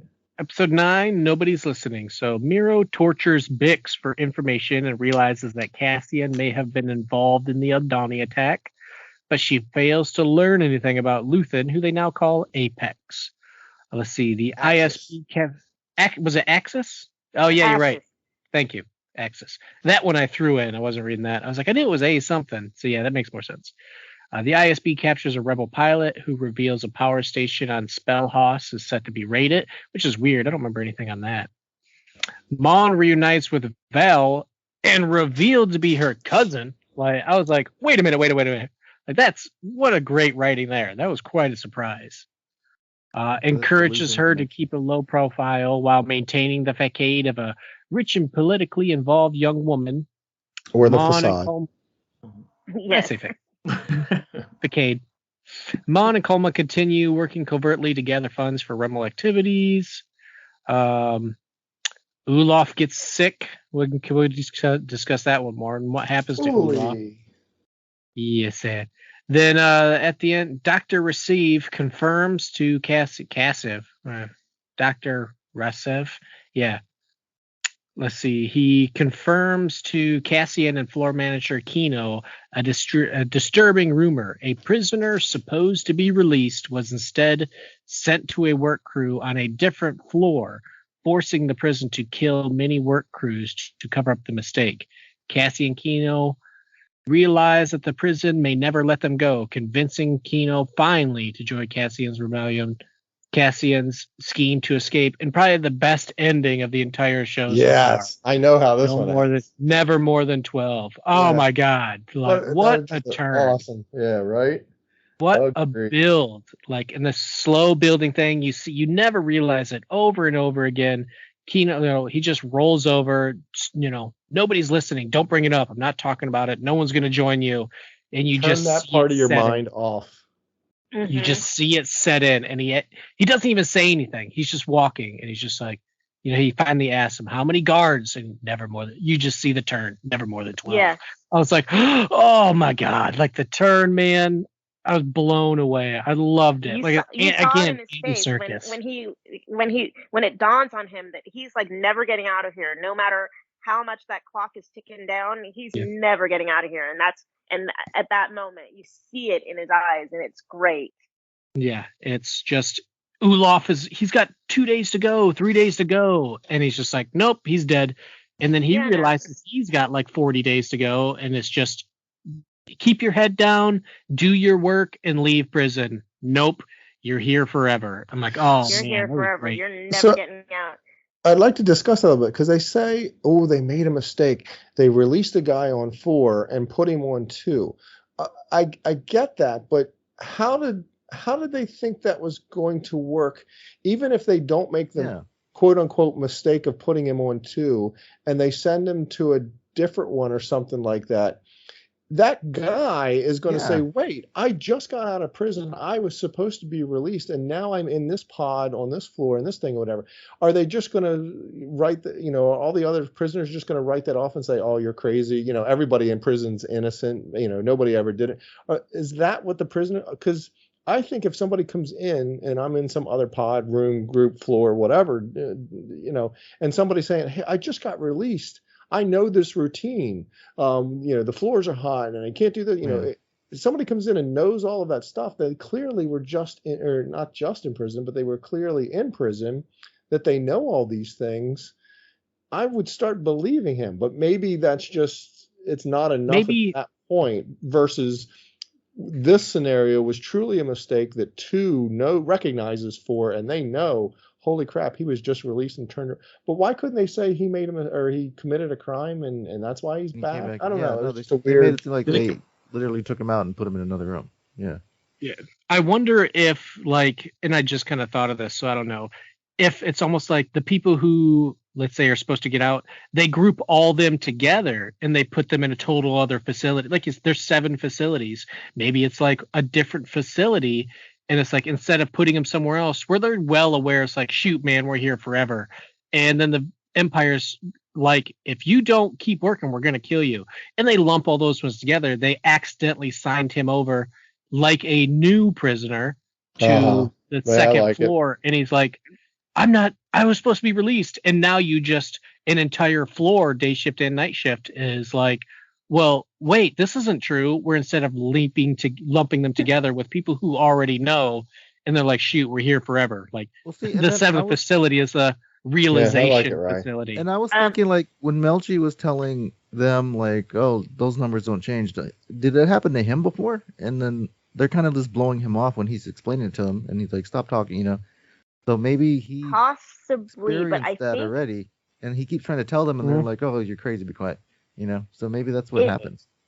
I'm still trying to parse out the whole, it was an accident that he ended up back there somehow, but I'm thinking it's maybe like imperial bureaucratic incompetence that makes, because maybe he was supposed to be shipped off somewhere else, he was being released, quote unquote, being shipped off somewhere else, but instead through some act of bureaucratic negligence, ended up in the same place, just on a different floor. Yeah, and the Imperials don't care enough to correct that mistake by like shipping him back out or anything. Plus, they're not going to believe him if they put him on a ship and he goes down the wrong, walks down the wrong path or does whatever. And he's like, no, I'm not supposed to be going in that direction into the. I'm supposed to be going. Yeah, right, buddy, whatever. The old Abbott and Costello routine where you walk backwards into the arena and they think you're allowed to go in there type of thing. They're not going to believe him. So if somebody did make a mistake or just otherwise or he walks down the wrong path, whatever.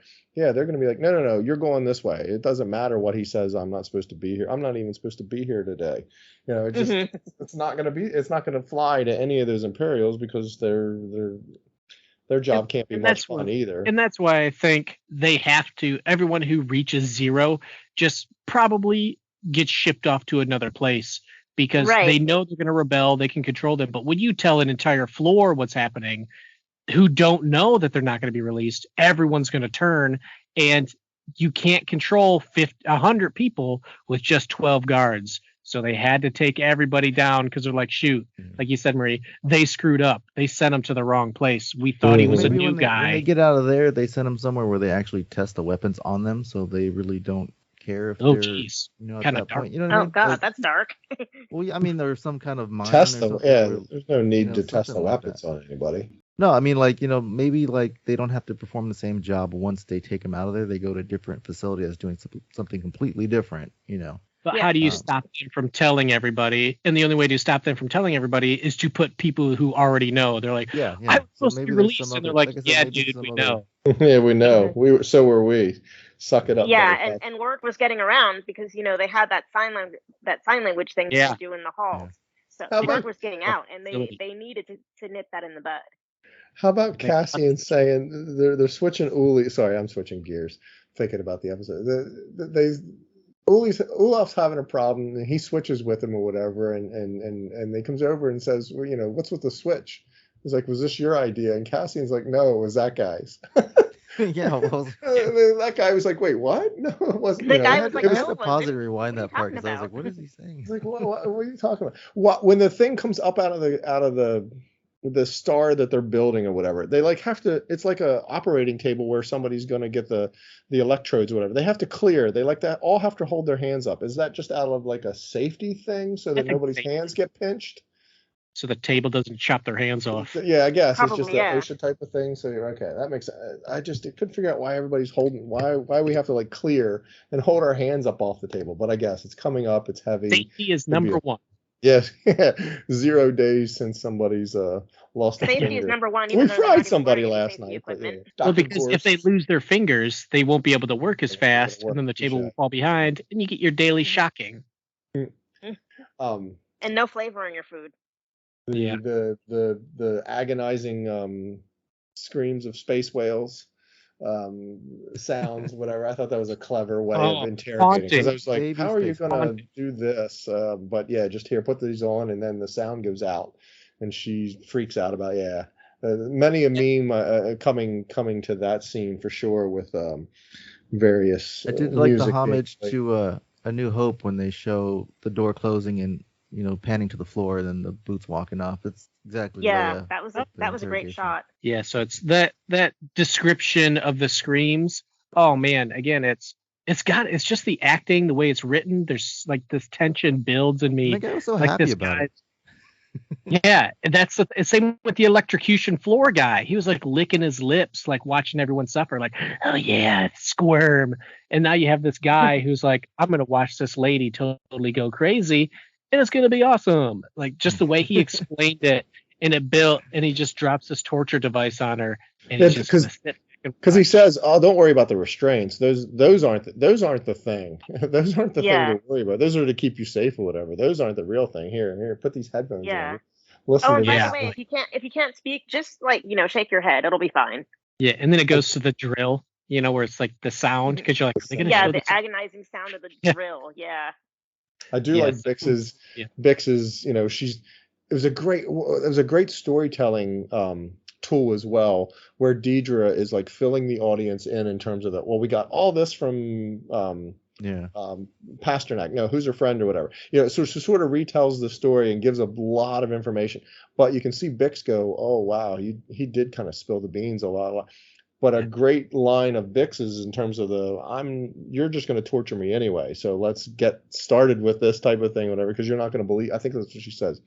You're not going to believe me anyway, and perhaps she does. it's let's put the headphones on. Yeah. I liked when she was like, oh, do you want to remove him from, like, no, leave him here, and then like she walks in and he's like, what are you doing? Why is he still here? Take him to the other. Yeah. Just that was mind game. That mind torture. Yeah, Deidre is very.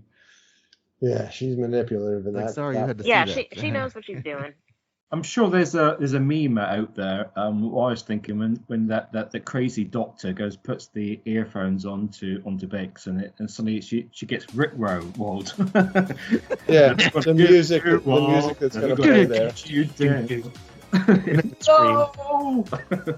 You talked about the twist that was, and you taught me a new term, Ryan. Glow upped. She was glow up. I was like, what did he just say? But now I understand what you meant about Vel and her cousin and Mon Mothma's cousin and that reveal. And there was a line in this episode or the previous episode where somebody, her love interest was like, maybe you could tell him you're a rich girl running from your family or something like that. You didn't right quick get that it was a dig at the time, but it turns out it was a dig of sorts. Is that from the husband? Yeah. No, they were watching. Somebody said there's a room to rent, and they were like, "What do you?" Yeah, they're on Ferrix. Oh yeah, that was when they were on Ferrix with Cinta and Vel. Yeah. And they were trying to decide which one of them leaves and which one of them stays and all that. Cinta got off the planet, by the way. And Cinta, I guess so. Cinta, I think Val asks Cinta, "What are you going to tell him? What you are, or whatever?" And she says, "Oh, I'll just pretend I'm a rich girl running from my family." And I took it as a throwaway line of sorts or whatever, but it turns out it has connective tissue to this episode where that's what Vel is. A spoiled rich girl running from her family or whatever's going on with her and her family. But we kind of saw her glowed up the episode before that when she was meeting with that's where he said it. Yeah, that she was glowed up there. And he said that. I didn't pick up on what the heck. Learned a new term. Because they went from like street rats to like these super rich, well-off, strutting the runway people, and I'm like, I didn't even know who they were. I'm like, who are these two people talking? I'm like, oh my gosh, that's Vel. Like, so, and then her and Mon Mothma seeing that they're kind of in on the same thing, and that Vel is almost saying, you need to do more. And Mon Mothma's, I honestly believe she believes in government. She's like, we want to follow the rules. We got to do all these laws. And then Vel's like, you don't see what's really going on, from your high cat. Like, Mothma's trying her speech, and everyone's just kind of clicking off their. How sad was that? Yeah. Their microphone. Yeah, that was sad. Yeah, it's just to pour more praise on the Mon Mothma and the actress. It's just the way she's being played. You see the government turn her back on her. She's screaming at the wall, pretty much. Nobody's listening of what's happening. Yeah, that was the episode. Nobody's listening. So yeah, we were trying to figure out. Yeah, I had to pause it is. Yeah, to try to figure out think of that. What Mothma's deal was, because so she donated money to that fake cause that is actually going to the rebels, right? And so I'm assuming the ISB is scanning accounts, and they're gonna notice that she doesn't have as much money. She's always being watched. Yeah. And it's like, well, where'd this money go? And why are you giving away all your fortune? Yeah, they're going to look into this charity. So now she needs to get a loan. Well, no, she hasn't given the money to the charity yet. I think that's what Tay was trying to say to her. Is I've looked over the books. No, I've looked over the books. There's 400,000 credits missing or withdrawal previously, let's say. Where is that? And she's not going to be able to say where that is. That's why she needs a loan, that she can then make a 400,000 credit contribution to this new cause. Because before, when nobody was looking, because they say it's not going to be a problem if nobody looks at the books. But if somebody looks and sees that months ago or however, some time period ago, she took a bunch out, where is it? It's not in her bank account, whatever. And they start questioning her because they don't trust her. It's just the empire's fascist rule these days, whatever. She needs some way to justify that, but she doesn't have that money because she spent it already. So that's where she needs to take the loan with whoever it is she doesn't like that wants to come, all that. So, now that's the gangster dude. Was this the same? That's Cyril's promotion. He's going to be the one that checks the accounts, because they kind of set that up, where like he's going to be Oh, you think Thanks that promotion was real? Although he does, I kind of took that as she did that for his mom, but Deidre did say that wasn't me. Or that wasn't us. I mean, that'd be a cool tie-in. You say that like we know that. Did we see him in a promoted way, or we just heard him say? He said it he said he was he got a promotion, but he didn't specify what he's going to be doing. Yeah. He said that to his mom. I took it at the time as a way for him to explain his being out of the house more often, because he was stalking Deidre, if you will.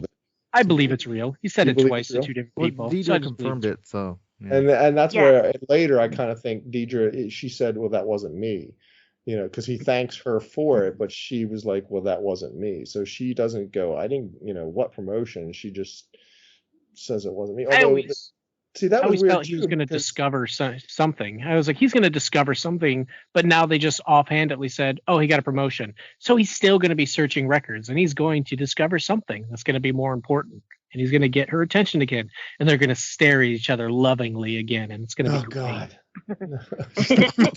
Stop. But see, that's what confuses me, because Ryan is really shipping this, isn't he? she really doesn't want any part, she's like, you're a peon and go away, but yet she gave him a promotion and said let him read the reports, like she wants his help, but she doesn't want his help, or doesn't think he can help. He's such a peon. Is she going to realize that he does have more, or she just he's a lowly peon, and he's a lowly peon who has his uses, and she's going to use whatever she can get, but she doesn't think that he's as helpful as he claims he is. I guess, right? She doesn't have the admiration of his love for justice like he does. Right, it is a romantic thing, but it's not that type of unrequited love, or whatever that phrase is. It's only going in one direction. It's there, but it's a whole different thing. It's a love of justice and a love of serving the rules of the empire. He has it. She doesn't, and doesn't see it in him. I guess. She loves does. Power. She loves and craves power. That's what she wants. Ooh, and, wow! He wants to play, but you think she's chasing power, or she's just chasing? Oh, absolutely. Oh, wow, really? I see her chasing her job. The ISB is not recognizing that these are, she's not angling for anyone's job. She's angling for, we aren't doing our jobs well. We're supposed to be the security bureau, and I'm seeing these pockets of things that are too random to but be in a way random. it's also a power play, though. It's a way to get to get one over on this room. Well, that's what I'm pushing back on. I don't think she's doing it to get power. I think she's doing it like Cyril because it's her job. It's what she's supposed to be doing. It's what they are all supposed to be doing, but none of them are doing it well. I don't see any part of it. She has all these dudes that are like above her that are like incompetent, and she has to sit there and follow. She doesn't want to listen to anybody. She wants to. But she's not doing it to get their job. She's not doing it to. I don't see her she wants doing attention. It. Just like Cyril, he wants attention. They want the claim. Both of them want the claim. They want the fame. They want to be the ones to solve this. Yeah, they want to shut that stuff down.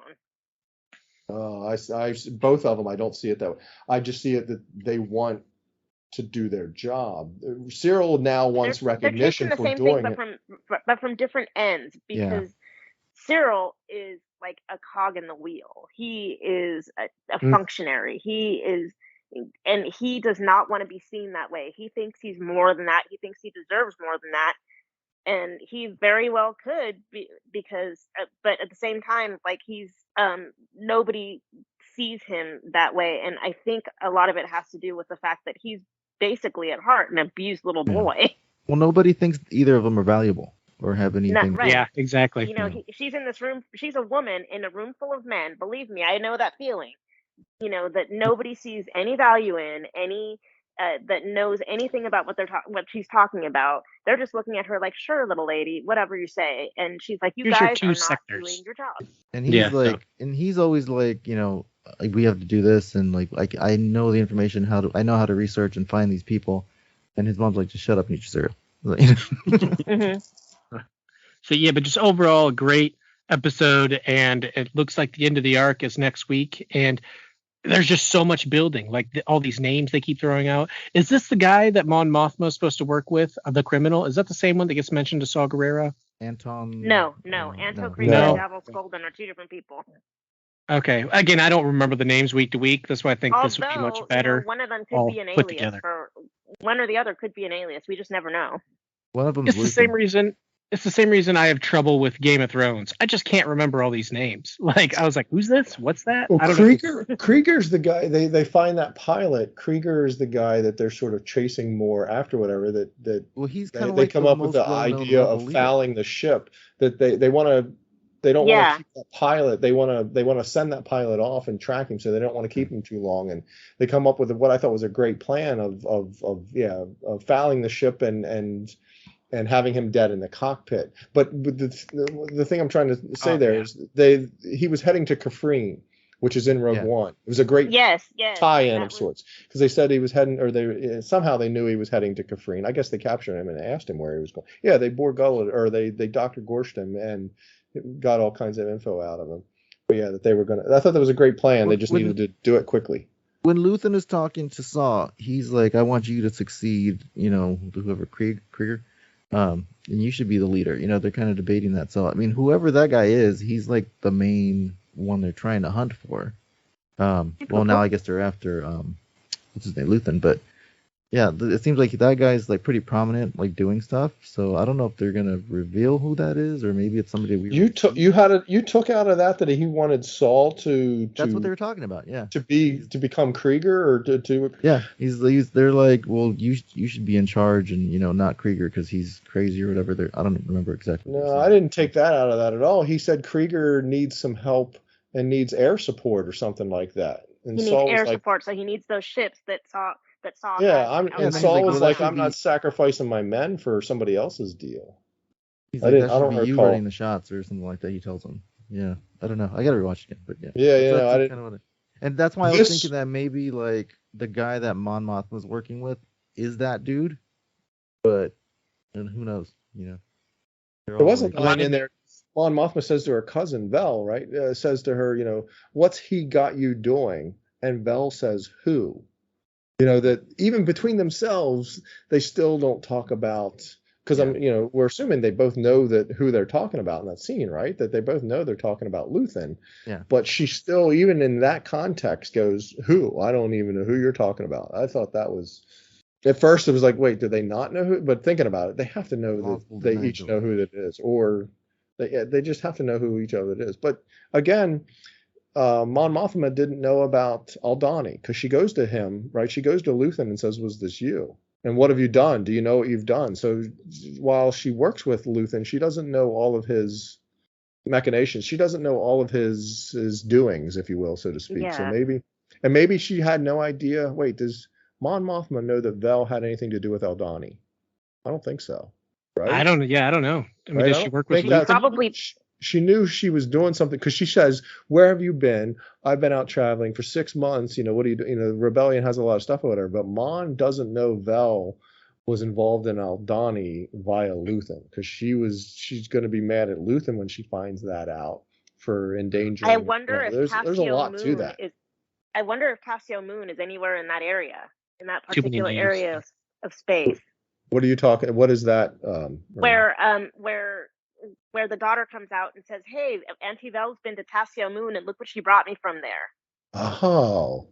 Hey, I knew she brought, I did not remember that she dropped the name of something. That's a new name. Remember, she brought her address.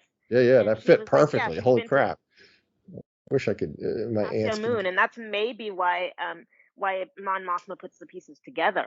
Because if it's not in that same general region of space, that's gonna ring a bell.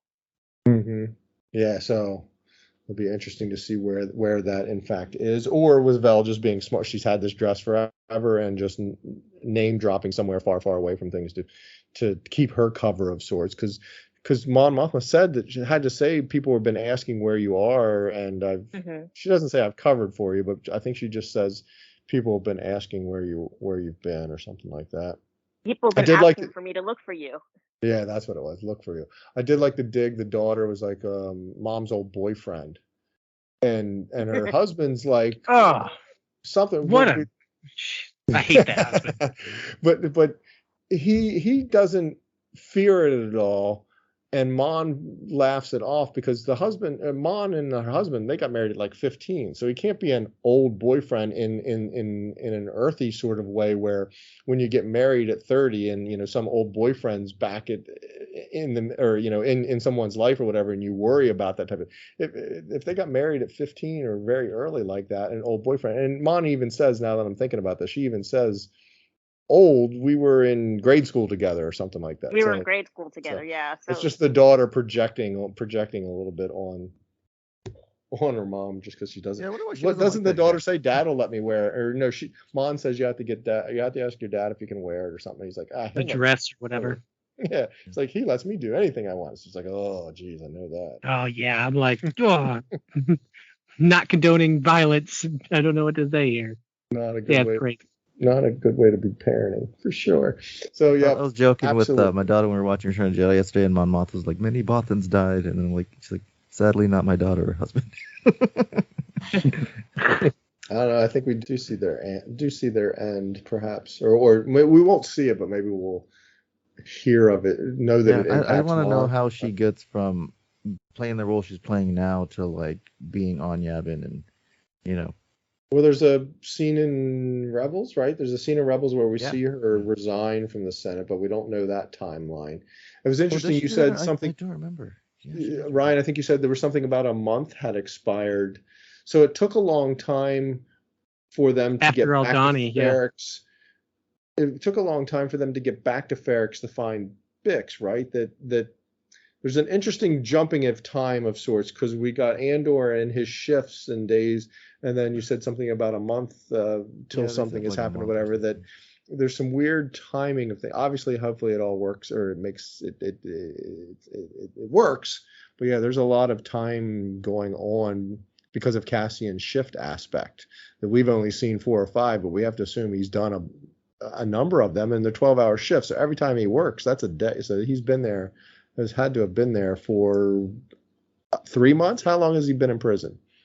I can't remember his days. It's over a month. Yeah, I haven't been counting days. It's over a month, but if you do the math, it's kind of weird because if you do the math from one episode to another, only like a couple of days have lapsed since that 30 days later in the last episode. It's weird. It's really weird. I have to go back and look at it. But that's if you think every shift we see is a consecutive shift. There could be one. Right. There's obviously a bunch in there because he's talking with the guy about, look, see the elevator comes down and he's touching the rail. And so there's a number of.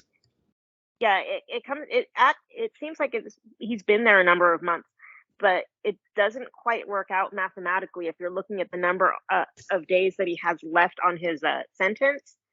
Because it dropped by 30. Yeah, because we've seen how much 30 shifts later. It dropped by 30 within that episode, but then in the next episode, it only drops by about 2 or 3. It's weird. I can't get my head around it. I have to look at it again.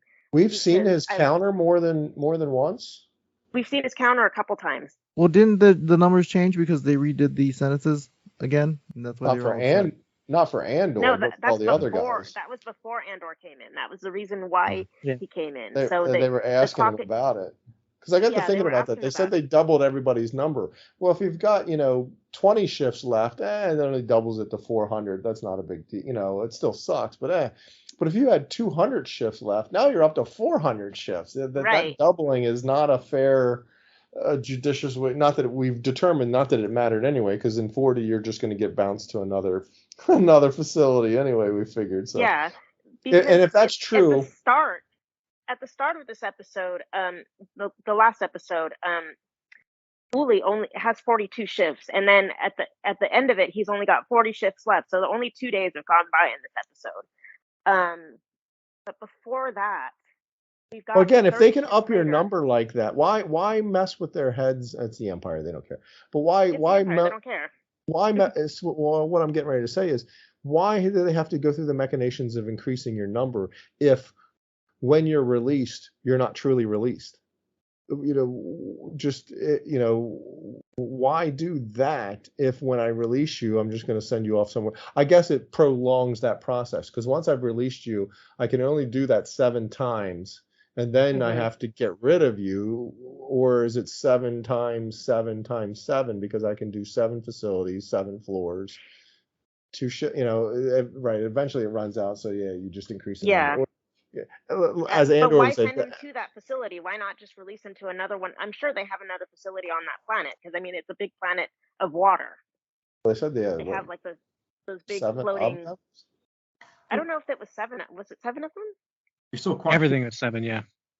Okay, 7 on 7 on 7. But anyway, as Andor would say, the Empire doesn't care enough to be thinking that they're just going to double the number.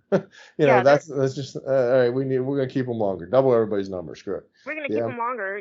They can work for us longer. We'll keep them alive that much longer, and at the end of when they're no longer useful to us, bye.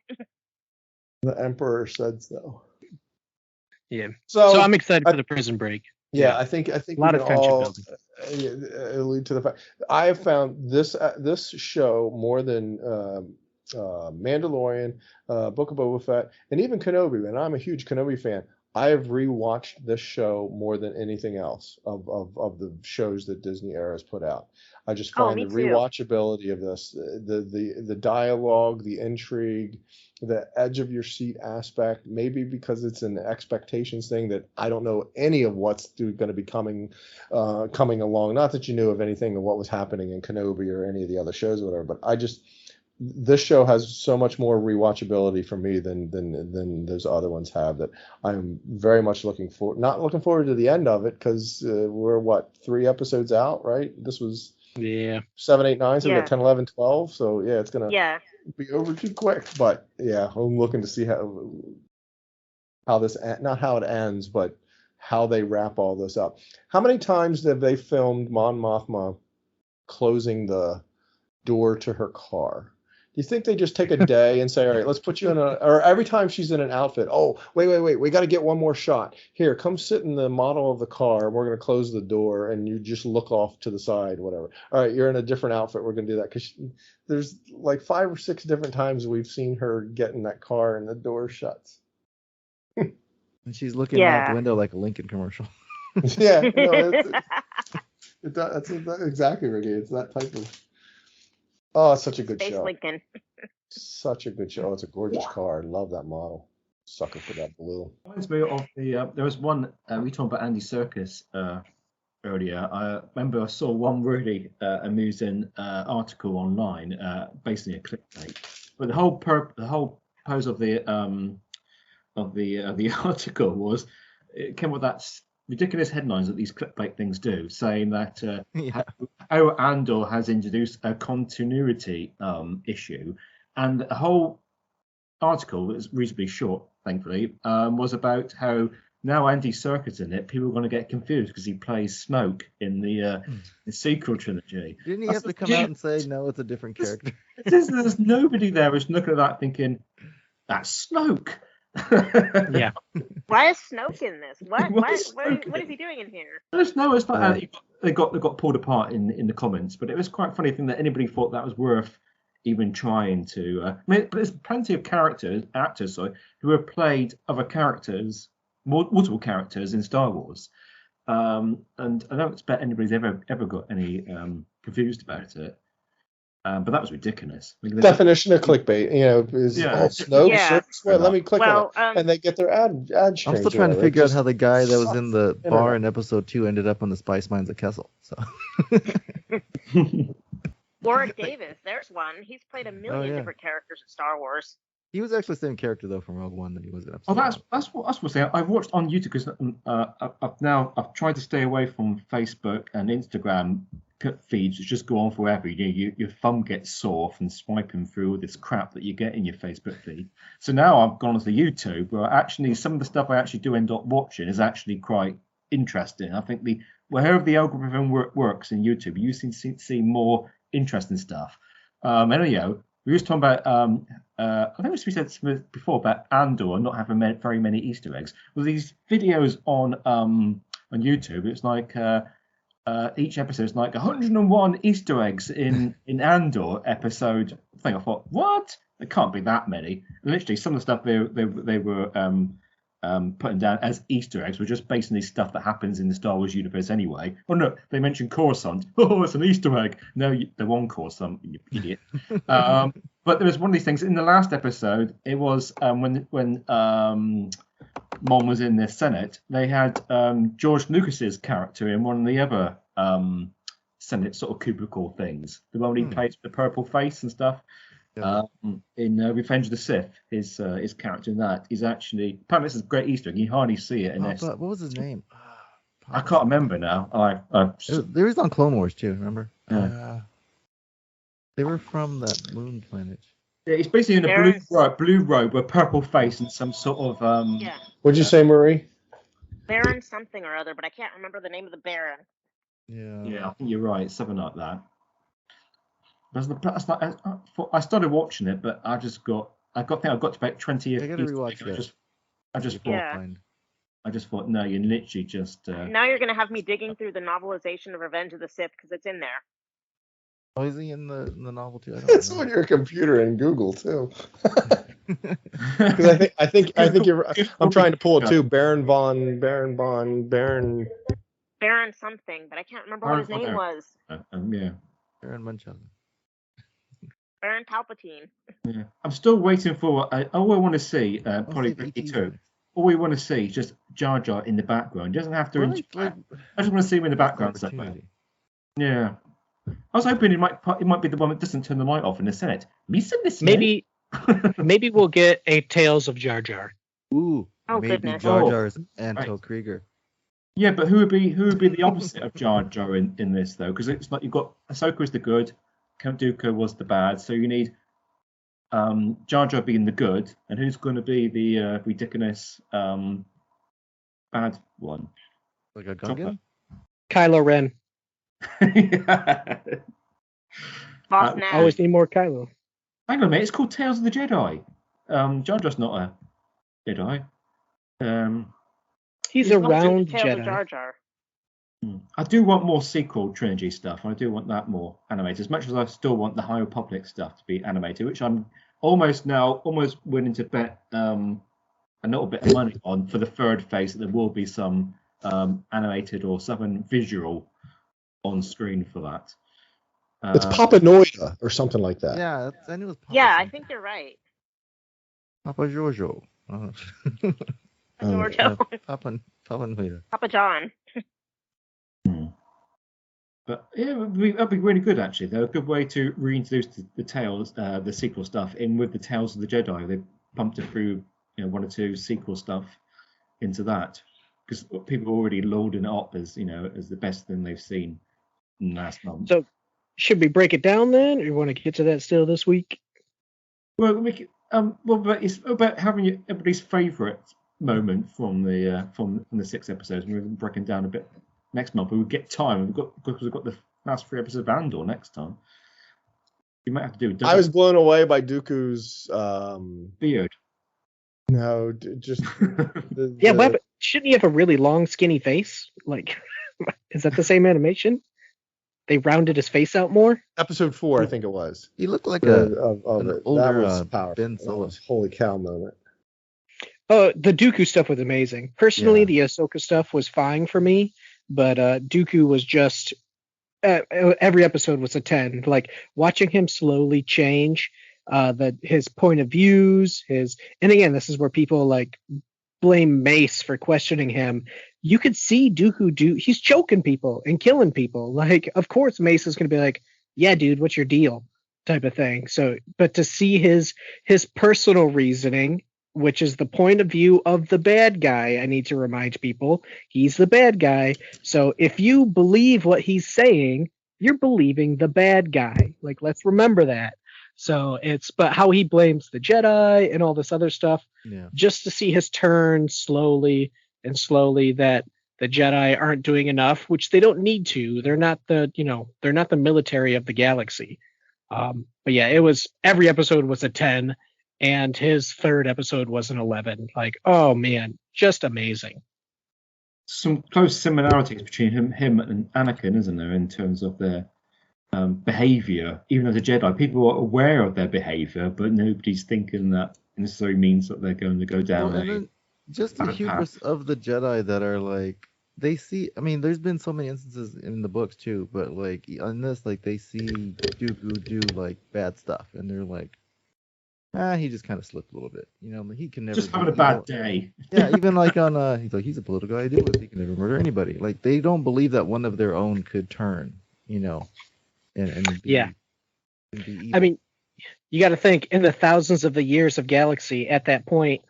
Only 19 people were considered lost. Jedi Masters have left, and he was either the 20th or the 19th. I can't remember.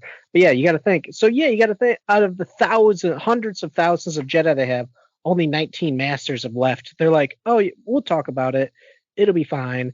And that was the plan all along, was to make distrust amongst the Jedi, to involve them in wars that would divide them, where some think they shouldn't be there. Like no leeway. They instantly think she's bad. Yeah, they did rush that. Well, Tarkin steered him in that direction, but you're right. They didn't give any pushback to any leeway to it. But where's that happen? That Dooku's already fallen. So does that make him not trust things? Because really I was surprised at how close to. Yeah, I guess so. The movies, he was still with the council. Like we thought in the movies, we thought Dooku had fallen, and was bad a long time ago, but he was still sort of involved with the council in Ep 1 at least. Yeah, he didn't leave bad. He was just like, they didn't think he was. Left. Well, we got to remember, for the people that, read certain books, he left 9 years before Episode 1. Yeah. But it specifically says in the book Padawan, that just because he left the council doesn't mean he's on bad terms, because he was back in the in the temple again, and young Obi-Wan was like, isn't that the guy that left? And it's like, just because he left doesn't mean he's not welcome. Although I don't think his security codes still work to the point where he's allowed to change galactic entries and erase a planet. It seems like they would He used Cypher Diasis for that, and I assume got it from. And his pin code is really bad. It's just like 2 buttons. Beep, beep, beep. Yeah. And that's his security clearance. It's like, come on. But you say he left the council. I thought we learned in this episode, or in the Tales of the Jedi, that Mace got the council seat that was vacated by the person that they were investigating their death of, or whatever. That they made it out like that. Because of his actions, whatever, they liked Mace. They chose Mace over him. So what did he leave? Because I wasn't under the impression that he was, or maybe he eventually really gets young, on the council. Right? That was like way back. Even though Mace looked the same age, but that was supposed to be like when they were super young. Well, that's Mace getting on the council, so they are young at that point. Because that was Mace getting the seat. Dooku would have had to. Got his seat after. So that had to be before Episode 1, right? Because Mace was already on the council in Ep 1. Yeah, and all he was on the council. It explains I thought that was... he's the one that questions Anakin. So yeah, he's already there. Yeah, and it has to be established for a while if he's the one there making those. Ep 1, yeah, he seems to be a seasoned council member at that point.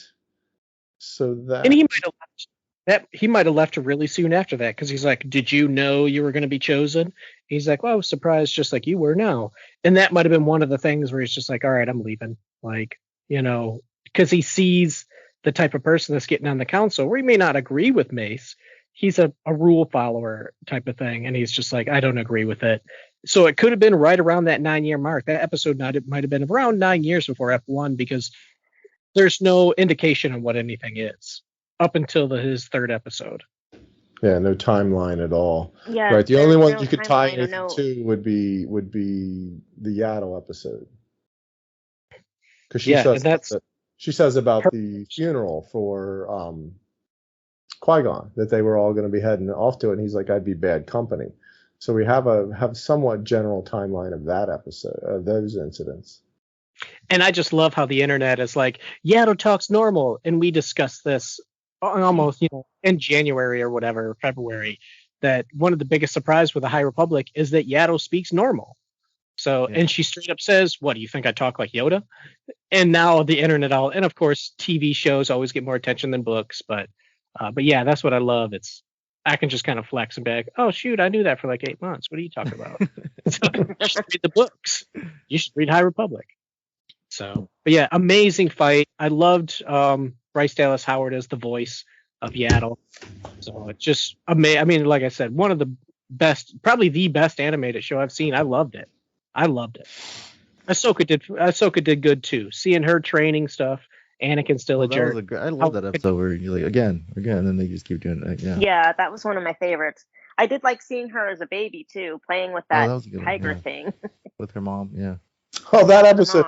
So yeah, that episode. That's the first episode, and I didn't. No chance I would tap out. I'm teasing, but I almost tapped out because the first thing in the dialogue that's on the screen, it's not the dialogue, it's the descriptor or the closed captioning or whatever. It says birds chirping. And then it says insects making noise or whatever. And then it's nighttime. I'm like, wait, birds don't chirp at night. This isn't going to work. But apparently on her land or on her planet, birds chirp at night. Anyway. Space whales, remember? So the mom, and I get where it was, but as the episode's happening, in the moment, the mom says, you must cherish and honor life. Blam! And shoots the Kleinbach. I was just like, she literally I rewound it. I literally, first viewing, whatever. I usually don't interrupt things, whatever. But I'm like, wait a minute.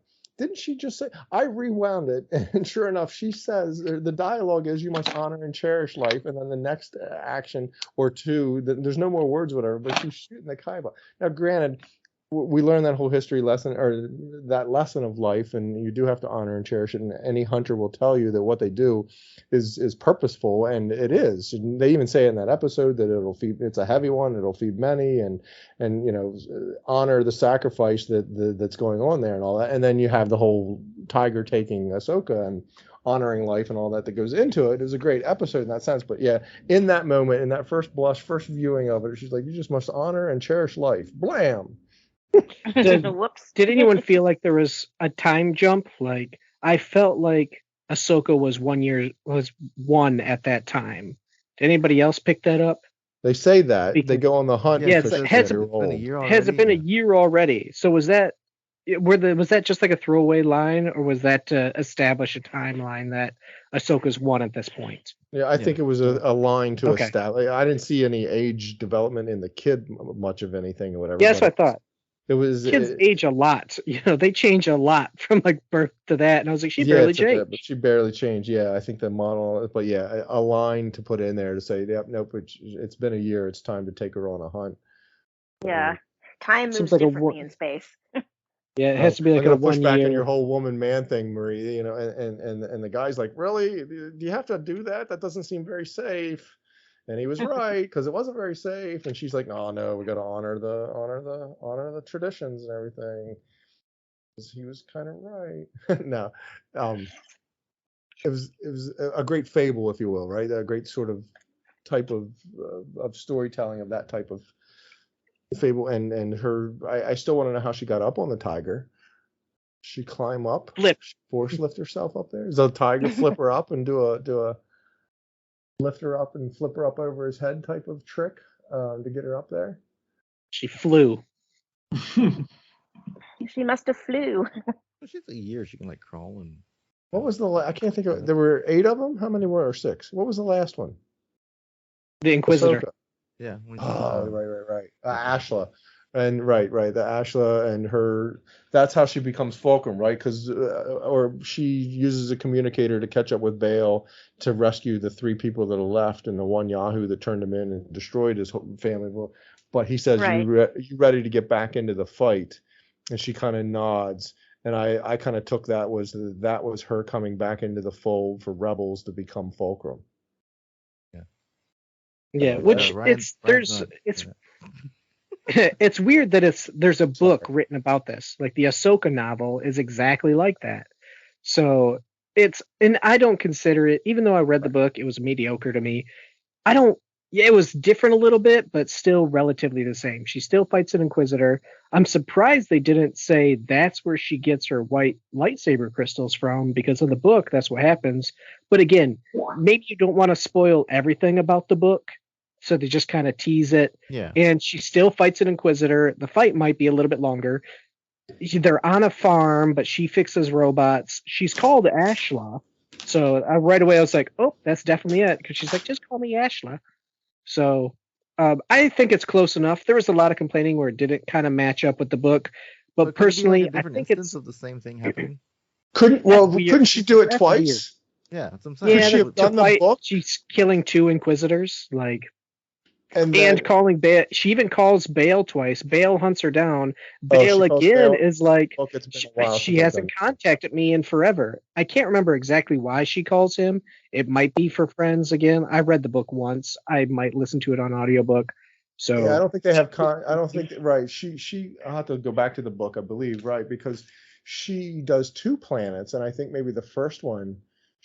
I can't think Filoni would screw that up that much. You know, she calls Bail, but I don't think she interacts with Bail in the book directly like we saw in this one. Bail finds her because he recognizes the Togruta horns. He's like, I know that anywhere. That's Ahsoka, type of thing. And I'm pretty sure they still have a normal connection and they team back up again. I can't remember 100% if it's because of communicator or what, but it's close enough to the book to not be like a major issue. And if you read the book, you get more information because I think the Kyber crystals was a major reveal of it. Other than that, the book had no purpose to me because when I read a book, I expect to learn a lot about something. And it was like, oh, you're a farmer. Okay, that's great. Oh, okay, that's how you get your crystals. Okay, that's what I pulled from the book. Yeah. And then my mind just logs the rest of it else somewhere else. So, you think Filoni would disrespect? Yes. You think Filoni would really? I think he would. Yeah, I'll say it. I don't think he really cares about book canon. I really don't think. He's going to do what he wants to do. They've already proved it with overwriting the introduction of Ezra or whatever was that other character or Kanan. Kanan, I think. And again, I think it's similar. Yeah, I think it's similar to what you're trying to say here for Ahsoka, that it's not a complete 180 or a complete other direction. Yeah, it's a bit of a certain point of view, and it's a bit fleshed out more in one story or the other. That it is similar enough. Still builds robots. She still meets a group of people. She still fights an Inquisitor. She still goes with Bail. The book just expands on it in hundreds of pages more. Yeah. It looked beautiful. When that house was burning behind them, it was a beautiful scene. I was like, wow, the animation, it's amazing. That's the second time we've seen fire behind her. I think he's got a thing for having her. Yeah, having her because it was. I agree that firehouse burning behind her was a very striking visual for animation for sure. Yeah, it just looked real. I like it. We got about 5 minutes before we lose the Chancellor completely, so we should button this up. He's already chopping carrots. He's getting dinner ready. I'm thinking about. He's got a birthday already. Yeah, my stomach is anyway. So what do we have for the next, or do we need a special Senate? Because the Andor will have ended for our next session. Oh, it'll be over, won't it? Yeah, it'll be way over by then. Yeah. Make some High Republic. We're going to have a good. Hopefully, we'll have a good High Republic discussion next time round. Yeah, and the Andor stuff. We might have to split a few things up. We might have to have a. I don't know. We shall see how we do it. We might have to might split into 2 episodes depending on how Andor goes. That's what I was just getting ready to say. Andor's ending is holy cow HSOEF type of moment or whatever we're going to be calling. Otherwise we'll be calling for a special Senate because we're all going to be chomping at the bit to want to talk about it with somebody. Yeah. All right. Well, fantastic session, everyone. Thank you very much, everybody. Thank you, everybody, and we shall see you again next time round. Bye-bye. Bye-bye. Bye-bye. Bye, everybody.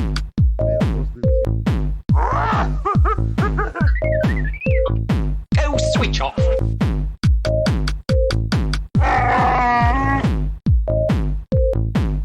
I am the Senate. Be sure to follow us online. We're at Facebook at PSW Senate. Join our Positively Star Wars Facebook group where we all are in there interacting. You can find us on Twitter at PSW Senate. On Instagram, we're at PSW Senate Podcast. And on TikTok, we're at PSW Senate Podcast. We look forward to hearing from you. The Force will be with you, always.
Doesn't take long.